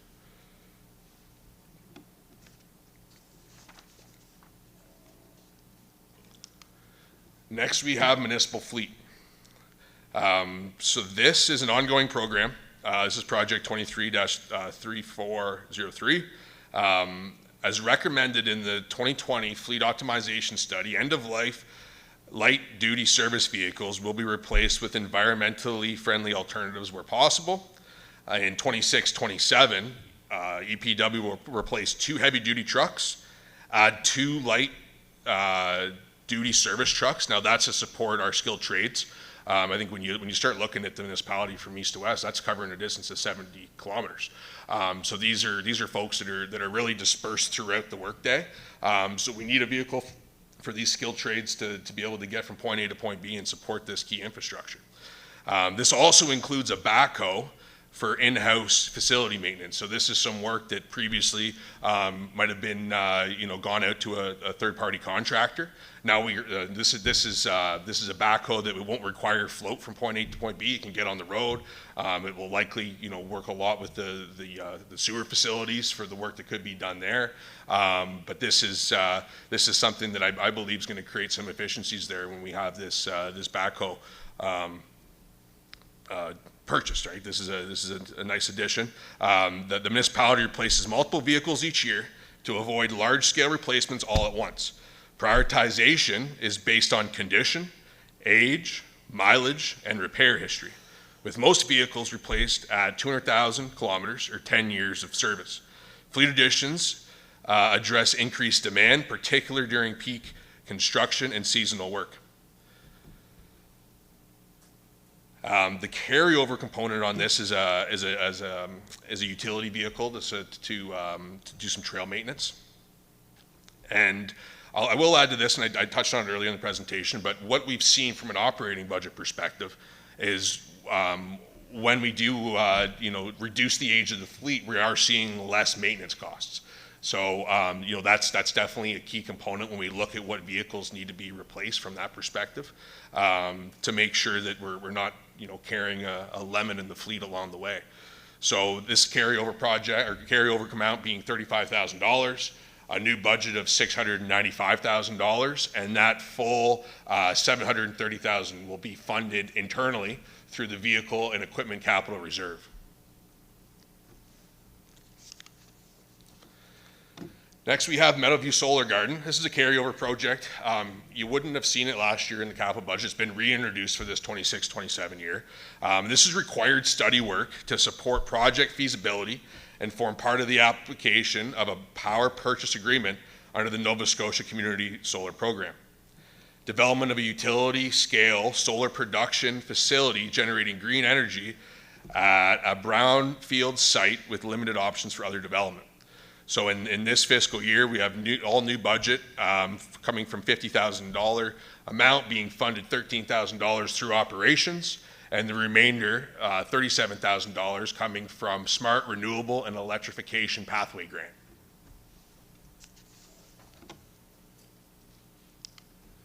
Next, we have Highway 101 municipal signage. This is project 23-3404, carryover project. The municipality will update entrance signage at the Kings Hants and the Kings Annapolis borders along Highway 101. A graphic designer will develop the design, and the Nova Scotia Department of Public Works sign shop will print, mount, and install the signs. The existing signage on Highway 101 needs to be updated to provide a visual representation of the municipality's supporting, welcoming, and vibrant communities. So design work is currently in progress, and the remaining project elements will carry forward to the 26-27 year. So this full amount will be funded through the Economic Development Operating Reserve, with those funds specifically tied to the branding initiatives. Next, we have the EV charging station, solar and battery systems. This is project 24-3403. The project involves the installation of solar photovoltaic PV arrays on the municipal building to offset the demand from the new EV charging stations, as well as contribute to near net zero power demand of the municipal administrative complex. Expanding the solar PV infrastructure supports the transition to cleaner transportation and aligns with sustainable energy goals. This project addresses growing demand by improving public and municipal access to EV charging.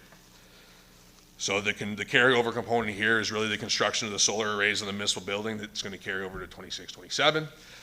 The amount here is going to be funded. The $418,300 is to be funded through the Sustainable Community Grant of $101,000, and then debt funding the $317,000 of that total amount.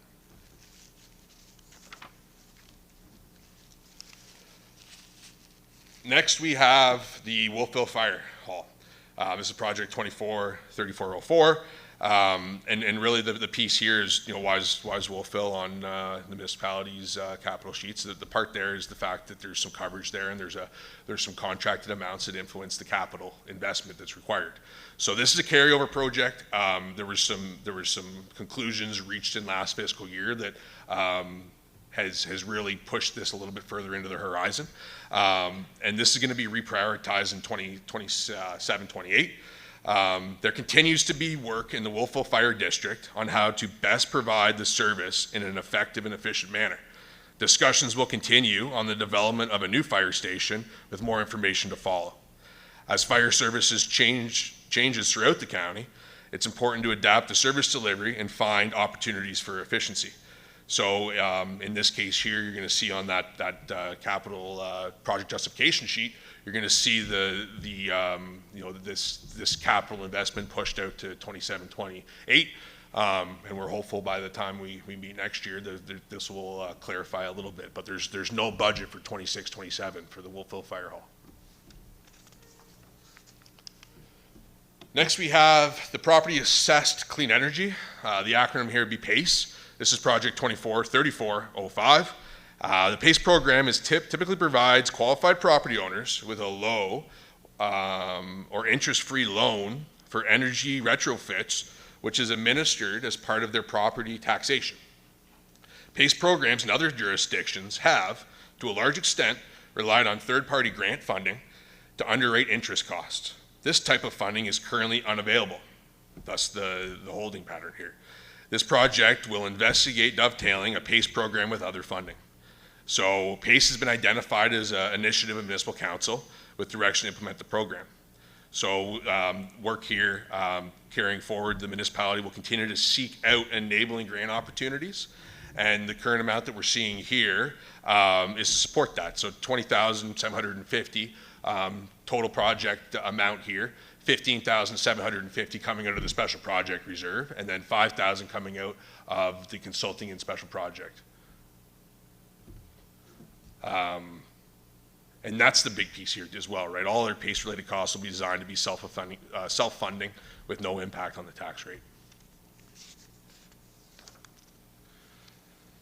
So that concludes the project sheets, and now I want to kind of zoom out here a little bit and talk about the total budget.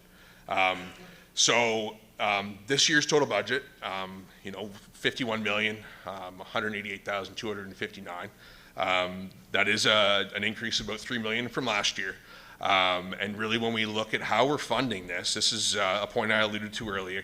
Last year, the number one funding source was debt. So in this case, last year, it was about $8.6 million more. And being able to actualize some of those grant opportunities of sizable amounts has allowed that to really be reduced. Now, I will touch on this, and I'll probably touch on it later. Of that $12 million, 40% of that's coming from regional sewer, which we're only a partner around 18-22% on it. So really, when we talked about earlier, I talked about this being a budget of internal growth. That comes from being able to utilize our capacity that has been built up through those capital reserves.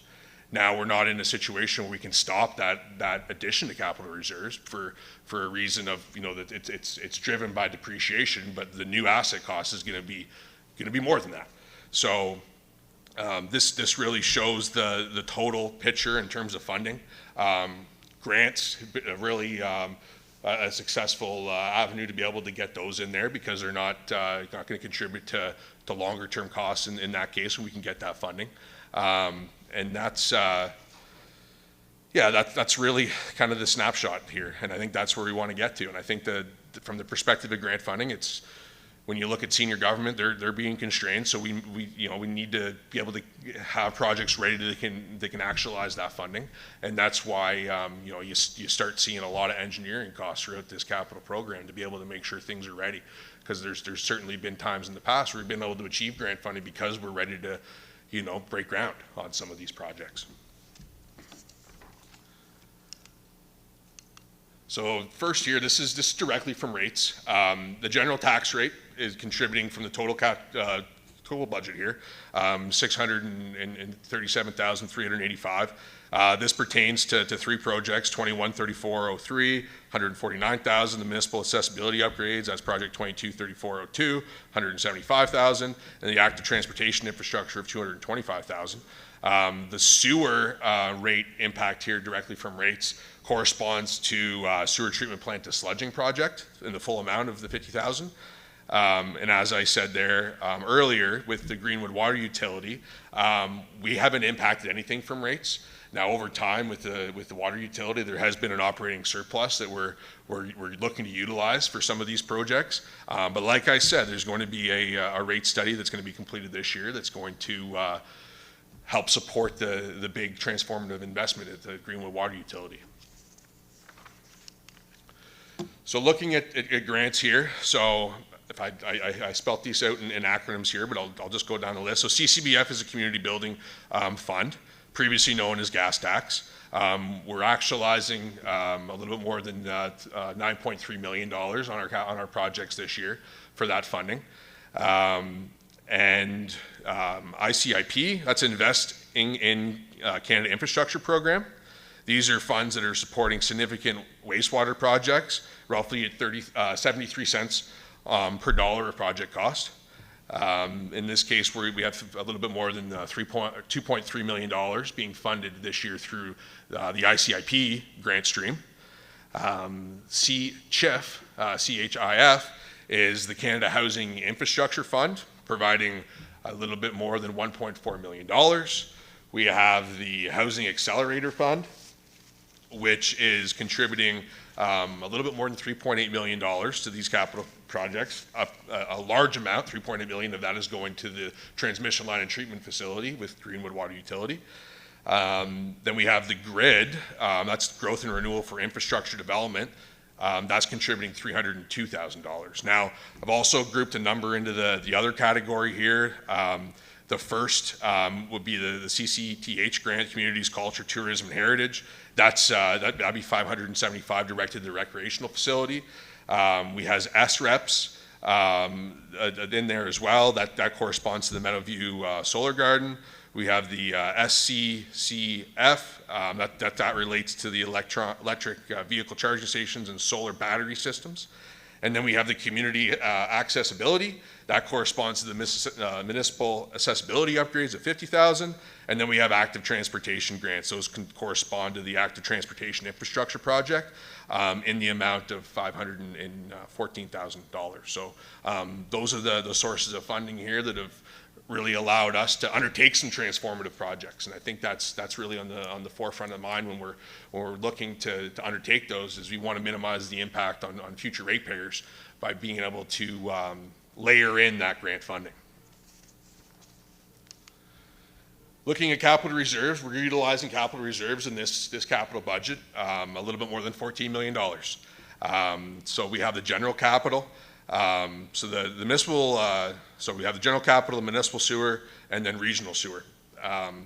Largest utilization being with that municipal sewer aspect of that, and that talks about that large project that we talked about there from the STP renewal infrastructure.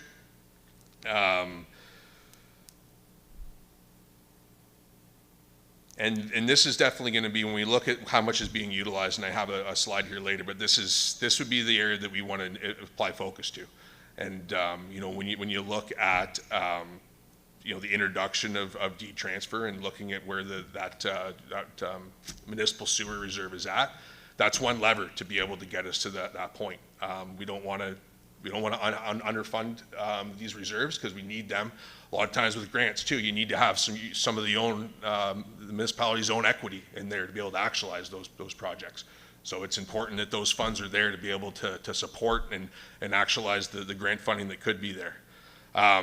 The regional sewer capital reserve, I alluded to this before, it's in a difficult situation. Over the next several years, as major capital refreshes are completed and related debt payments begin, the required reserve contribution and debt service contributions will increase significantly for the partners of this. The municipality ranges somewhere between 18 and 22%. So this is something that's been communicated to those partners, being able to obtain that external funding to make sure that we can undertake these transformative projects that are in all likelihood coming down the pipe. Now we move to the capital reserve balances. So the 16.1 million there, that's where we project to be at the end of this year. And the 17.2 million would be where we would expect to be based off this budget at the end of next year. The 94% there alludes to how much accumulated depreciation is funded. So in this case, it looks strong at 94%.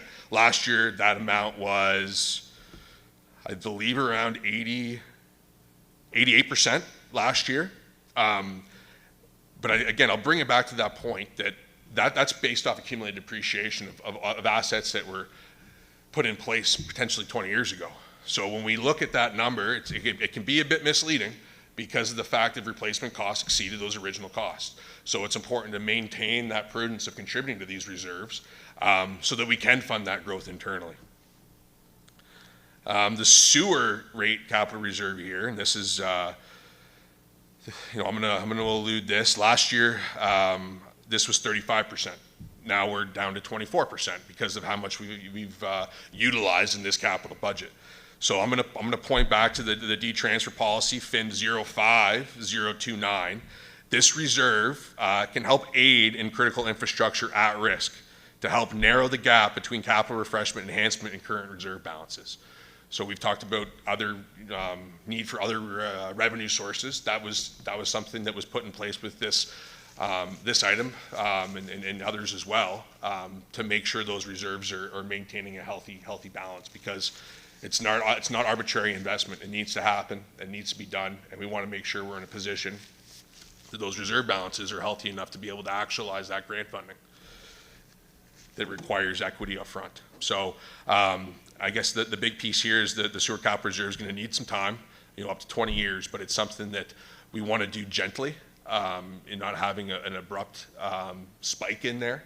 But it's definitely, when we look at, it goes back to sewer, we need to make sure we're prepared because it's essential, and we look at the growth that's happening in the municipality.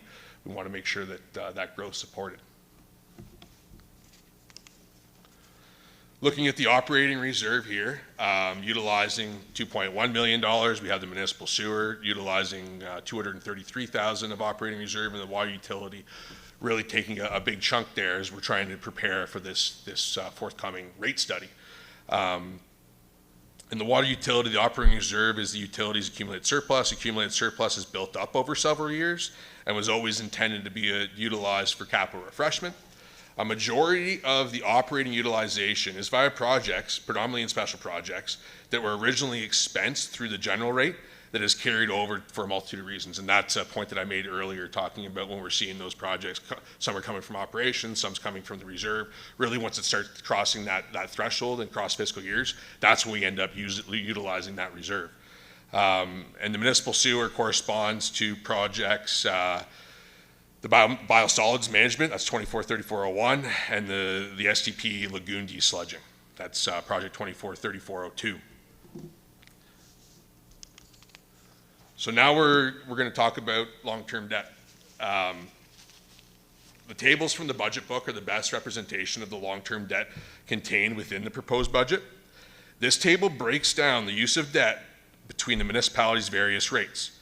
The majority of borrowing contained in rate-based funds, such as municipal sewer, regional sewer, and Greenwood water utility.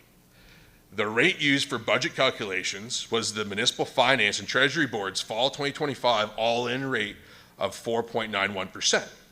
If rates trend downward, as we're currently forecasting, then the 2026 debenture rates may end up being lower. This restriction around debt funding, the restriction around debt funding is that an asset cannot be financed longer than its useful life. So in this case, we're seeing these projects funded over a 20 to 25 year time horizon. But I think the big point here, and it's more so when we talk about those tax-supported projects, those are ones that are impacting the general tax rate. There's a finance policy in place, surplus allocation policy. That's FIN 05014, and that states that any operating surplus would first go to reduce long-term debt funding of general tax rate projects. Now, this is a policy that has really been advantageous. It's allowed the municipality to minimize the amount of debt that we've had to take on with that policy. And really the other ones, the sewer rate supported, the user rate supported, the water rate supported, those are directly attributed to the individuals that are using those utilities. So it's really contained in there. And again, this is probably the third time I've talked about this. In this table, regional sewer accounts for $4.84 million of total debt, which is 40% of the total debt figure, of which the municipality will only be accountable for roughly 18 to 22%. In this case, probably somewhere around $875,000. So we see that total, $4.8 million, but really what the county's accountable for there is just a fraction of it. Regional sewer is currently in the early stages of what may be transformative capital investment for the future of the treatment facility. And as such, the partners have been briefed on the importance of prioritizing grant funding and capital reserve enhancement to minimize the future use of debt funding. In fiscal 25-26, when we look at the Greenwood, the water rate supported debt, when we look at it last year, so in 25-26 we looked at that, the amount that was on the screen last year was 7.6 million. This year it's 275,000. So that's a great illustration of being able to actualize those funding sources. And really that's the big driver here of seeing this total debt amount being reduced by over 8 million. So when we build the capital budget, we want to make sure that we're within thresholds. And I would say this, and when you look at the municipality from a historical perspective, there's been an extreme prudent use of debt. But obviously, when you get in a situation with a big project that isn't arbitrary, it needs to be funded somehow, and we look for opportunities to reduce that debt amount. So there's 4 applicable debt thresholds here. Debt service burden and debt service ratio are effectively the same measure. One is a requirement for municipal policy, and the other is tied to provincial condition indicators, or FCI. Debt service burden measures the municipality's total annual debt payments, principal, and interest as a percentage of own source revenue. Now, own source revenue is going to be taxes, grants in lieu, sale of service, and other similar revenue generated by the municipality. Over the course of the 5-year capital forecast, the debt service burden is expected to reach 5.4%. Now, this is a reduction from last year's budget where that amount was 8.5%. Per capita debt is a fairly straightforward in that it's a total outstanding debt divided by the population of the municipality, and is forecasted in this budget cycle to reach a high of $614. Now, last year that amount was $741, so that's been a sizable reduction in debt utilization. And really that's being driven by, the Wolfville Fire Hall, for instance. That's a piece that was pushed out to the future, but that's one of the items here that is contributing to these improved metrics. Debt to taxable assessment is another fairly straightforward calculation. It's the total outstanding debt balance divided by taxable assessment as provided by the Property Valuation Services Corporation. Over 6.4 billion, all other measures, that would be the total assessment there. I guess the part on this one we really got to think about is all other measures would be significantly offside before this metric ever reached 5%. So in the other piece here, this will probably be the 4th, 5th time I talked about it, is regional sewer has a disproportionate amount on this total debt figure. 40% of this is regional sewer. So and for the current capital budget here, all thresholds are forecast to remain on side over the course of the next 5 years. So in this next slide, I just wanted, the blue line is the provincial limit when it comes to debt service obligations. The green line is where the municipality is currently at. So it starts this current year, we're sitting at 963,000 in debt service, climbing up to around 3 million as we get into 28, 29 and start looking at taking on some more transformative projects, but we're hopeful that we can offset some of that debt through other funding sources. So debt service obligations, so this kind of green line here is based on 15% of own source revenue, taxes, grant in lieu, sales of service, other similar revenues generated by the municipality. And I think that really when in closing off this graph, the municipality's been conservative in its use of debt, and is significantly below the 5-year time horizon. Debt has historically been a funding source of last resort. However, it is necessary to execute on large transformative projects. And I think the other last little tidbit here as well is when we look at economic conditions, if we were to delay every project until it could be internally funded, The inflation that we're seeing in the engineering construction industry, all those savings in debt service would likely be eaten up by increased construction costs. And that's really something that we've really seen that trend really more so in the last 3 years. So by being able to execute on those projects immediately, really it's an advantageous undertaking for the municipality because we get those assets in place and be able to provide those key services. So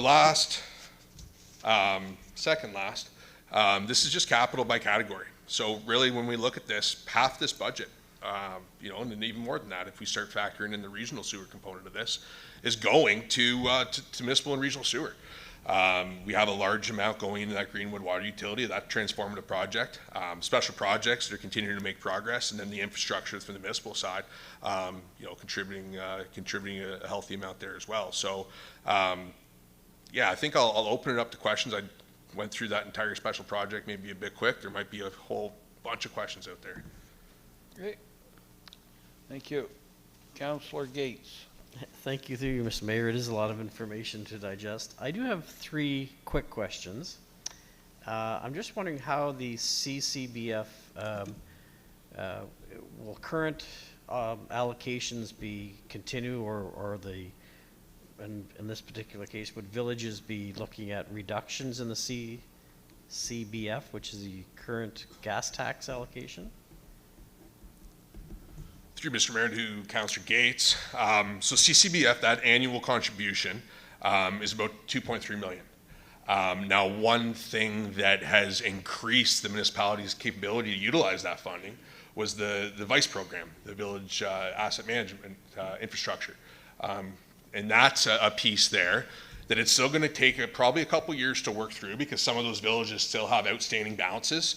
Now, there's certain villages that will kind of hoard some of those funds so they can do bigger projects. Now, I think they have, I believe, probably about 4 years left to whittle down that remaining balance, but they're not getting a new allocation at this point.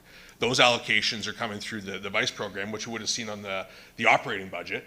And that allows them to use those funding, and it also gives them more flexibility when it comes to funding projects, because a lot of CCBF is federal funds, and a lot of these grants have restrictions on how much can actually be funded through federal funds. So by having the VICE program in place, what it allows them to do is allows them to reduce some of the investment that they need to put forward to actualize those grants. So really when we look at this forward, it's all, from the village side, it's all going to be funded through the VICE program.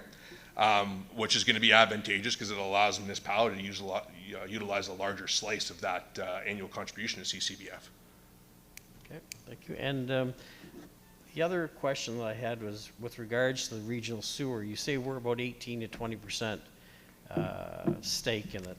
I'm just wondering how the other partners, are they going to be able to sustain the kind of infrastructure costs that we're talking about here? Is there... Through you, Mr. Mayor, to Councillor Gates, that's something that I know it's definitely in the forefront of their side of things right now. And now when we look at sewer, it's not a regulated utility. So when it comes to being able to increase revenue on there is some flexibility. But that's something, especially when we get the results of these studies, probably by September, maybe August. That entire capital budget. It could come back and say, hey, we need to have an investment that could be tens of millions. So early stages of getting, and I think there's some different tools that they're looking at. I'm not going to comment too much on the technical side of things. Okay. But definitely there's a forefront there to be able to have the municipal partners being able to track the flows through their customers on that's going into regional. So, but that's... But no, I think you hit the nail on the head when it comes to regional sewer. It's in the early stages of a transformative process. Okay. And just the one last question, if I might, Mr. Mayor, with regards to our borrowing and the amounts that you had there for borrowing, does that include the current interest rate, or is that subject to change? Sorry. Through Mr. Mayor to Councillor Gates, certainly we definitely have everything that's outstanding factored into that amount as well, and this would also factor in the 5-year horizon as well. So the whole piece is definitely considered, and when it comes to the management of that's on the forefront of staff's mind. Okay. Councillor Sappington. Thank you. Through you, Mr. Mayor, I have a bunch of questions. I'll start with accessibility. I know that we have requirements that we have to meet from the province by 2030. Does accessibility include when we're talking about active transportation and infrastructure like sidewalks? I know you had a presentation on accessibility, and then you had, a slide on accessibility, and then a slide on active transportation infrastructure. I was wondering if those worlds kind of collide in regards to accessibility. Through you, Mr. Mayor, to Councillor Sappington, certainly there could be a little bit of crossover in there, but I think from the municipality, from that municipal accessibility project, it's really looking at things from the built environment. Now, there's some things that could be smaller, things that could be actualized through the operating budget, but really, like, I think one of the things there is a lift at the beach to make sure people that are mobilely challenged there, they can be able to use those. So really, there's a lot of planning going on to what those improvements could be. But obviously that plan is still in progress, that we expect to be completed here in 26-27 fiscal year. Would it also include the website accessibility? So would we have to upgrade our website as well? Through you, Mr. Mayor, to Councillor Sappington, I know that's definitely something that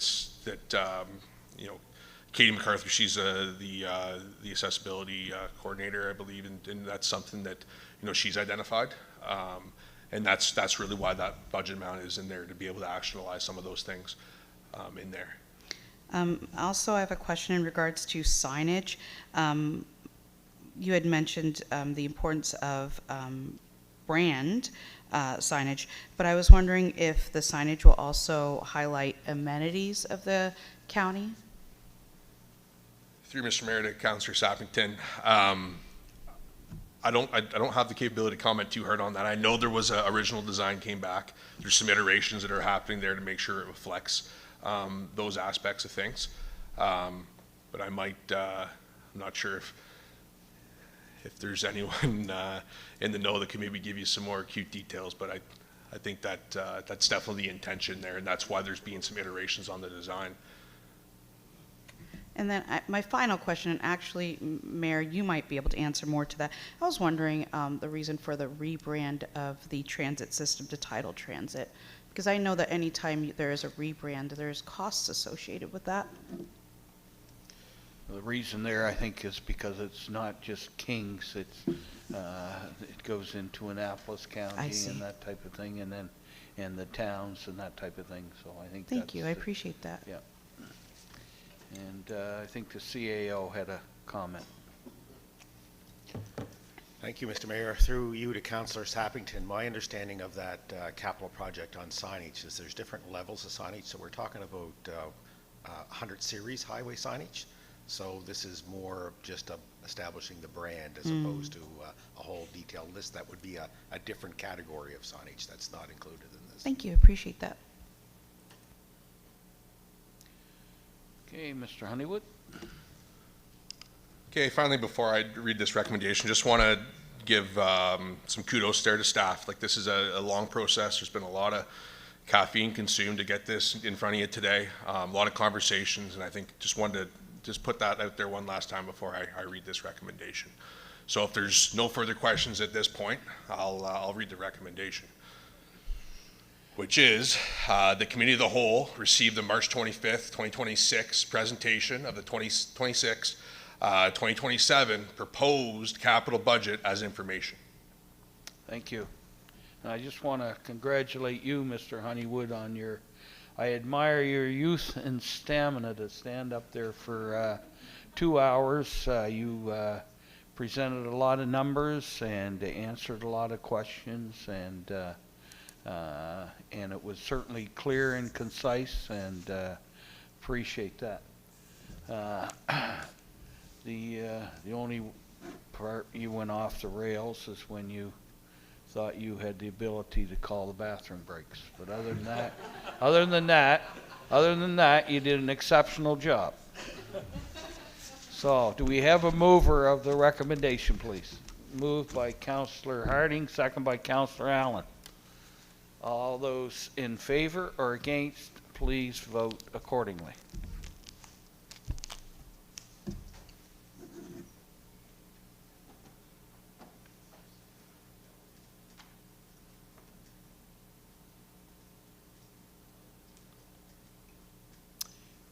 Perfect. Motion carried. Again, thank you, Mr. Honeywood. And now we'll move on to comments from the public. All right.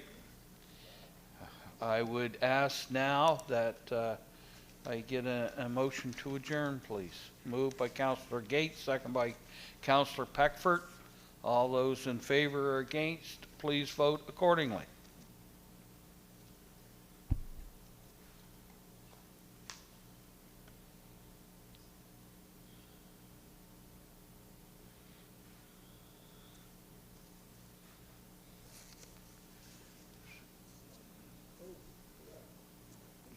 Okay, so motion carried. Okay, because we may be scrapped for time a little later, I'm going to move right along into our special municipal council meeting for Wednesday, March 25th, 2026. I would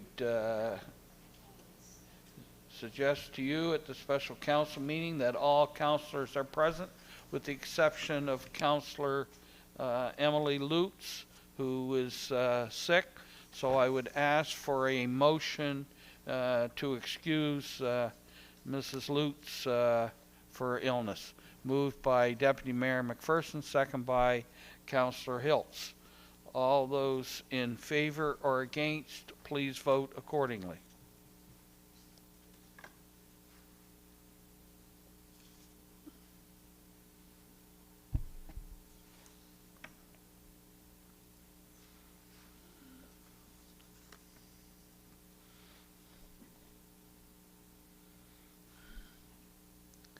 Okay, motion carried. I'll now read the land acknowledgement. The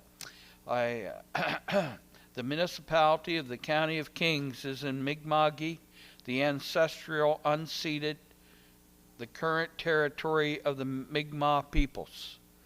The municipality of the County of Kings is a neighbor to Annapolis Valley First Nation and Glooscap First Nation, as well as a diverse urban and rural indigenous population. We are all treaty people and commit to upholding the peace and friendship treaties and working towards reconciliation in all areas of the municipality. We have an agenda in front of you, Council. Is there any additions to the agenda? No. Can we get a motion to approve the agenda? Moved by Councillor Allen, second by Councillor Sappington. All those in favor or against, please vote accordingly.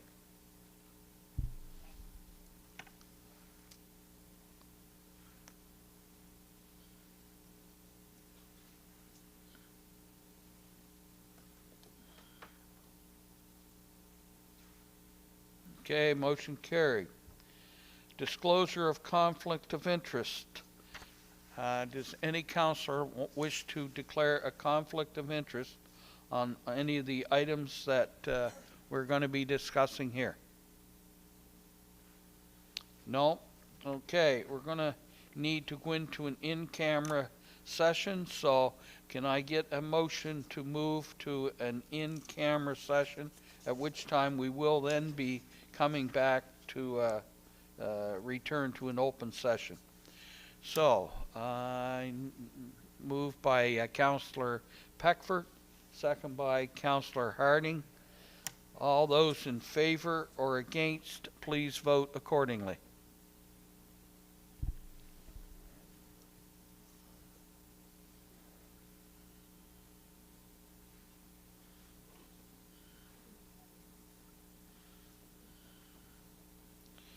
Motion carried.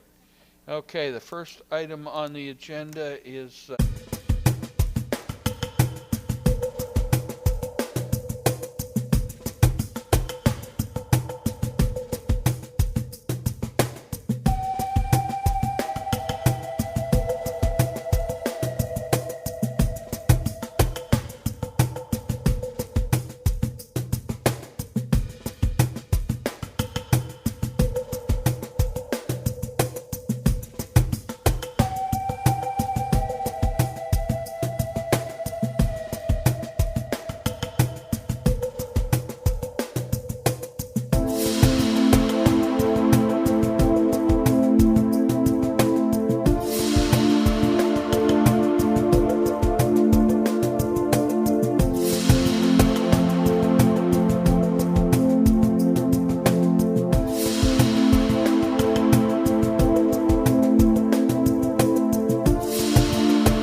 in open session, and we are looking for a motion on the REN, and the following motion is that the municipal council give notice as per section 38 of the Valley REN intermunicipal services agreement to other parties of the municipality of the County of Kings intention to withdraw from the Valley REN as of March 31st, 2028. Moved by Councillor Best, second by Councillor Peckford. Any further discussion? No further discussion? All those in favor or against, please vote accordingly.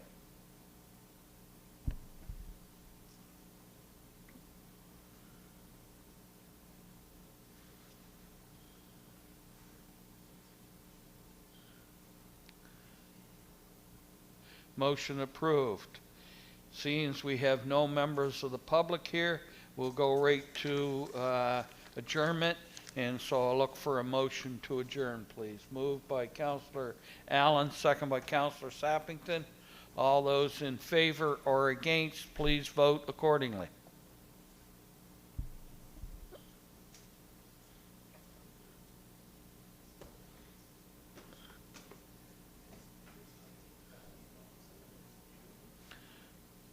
Motion carried, and I want to thank the staff today for all the valuable information.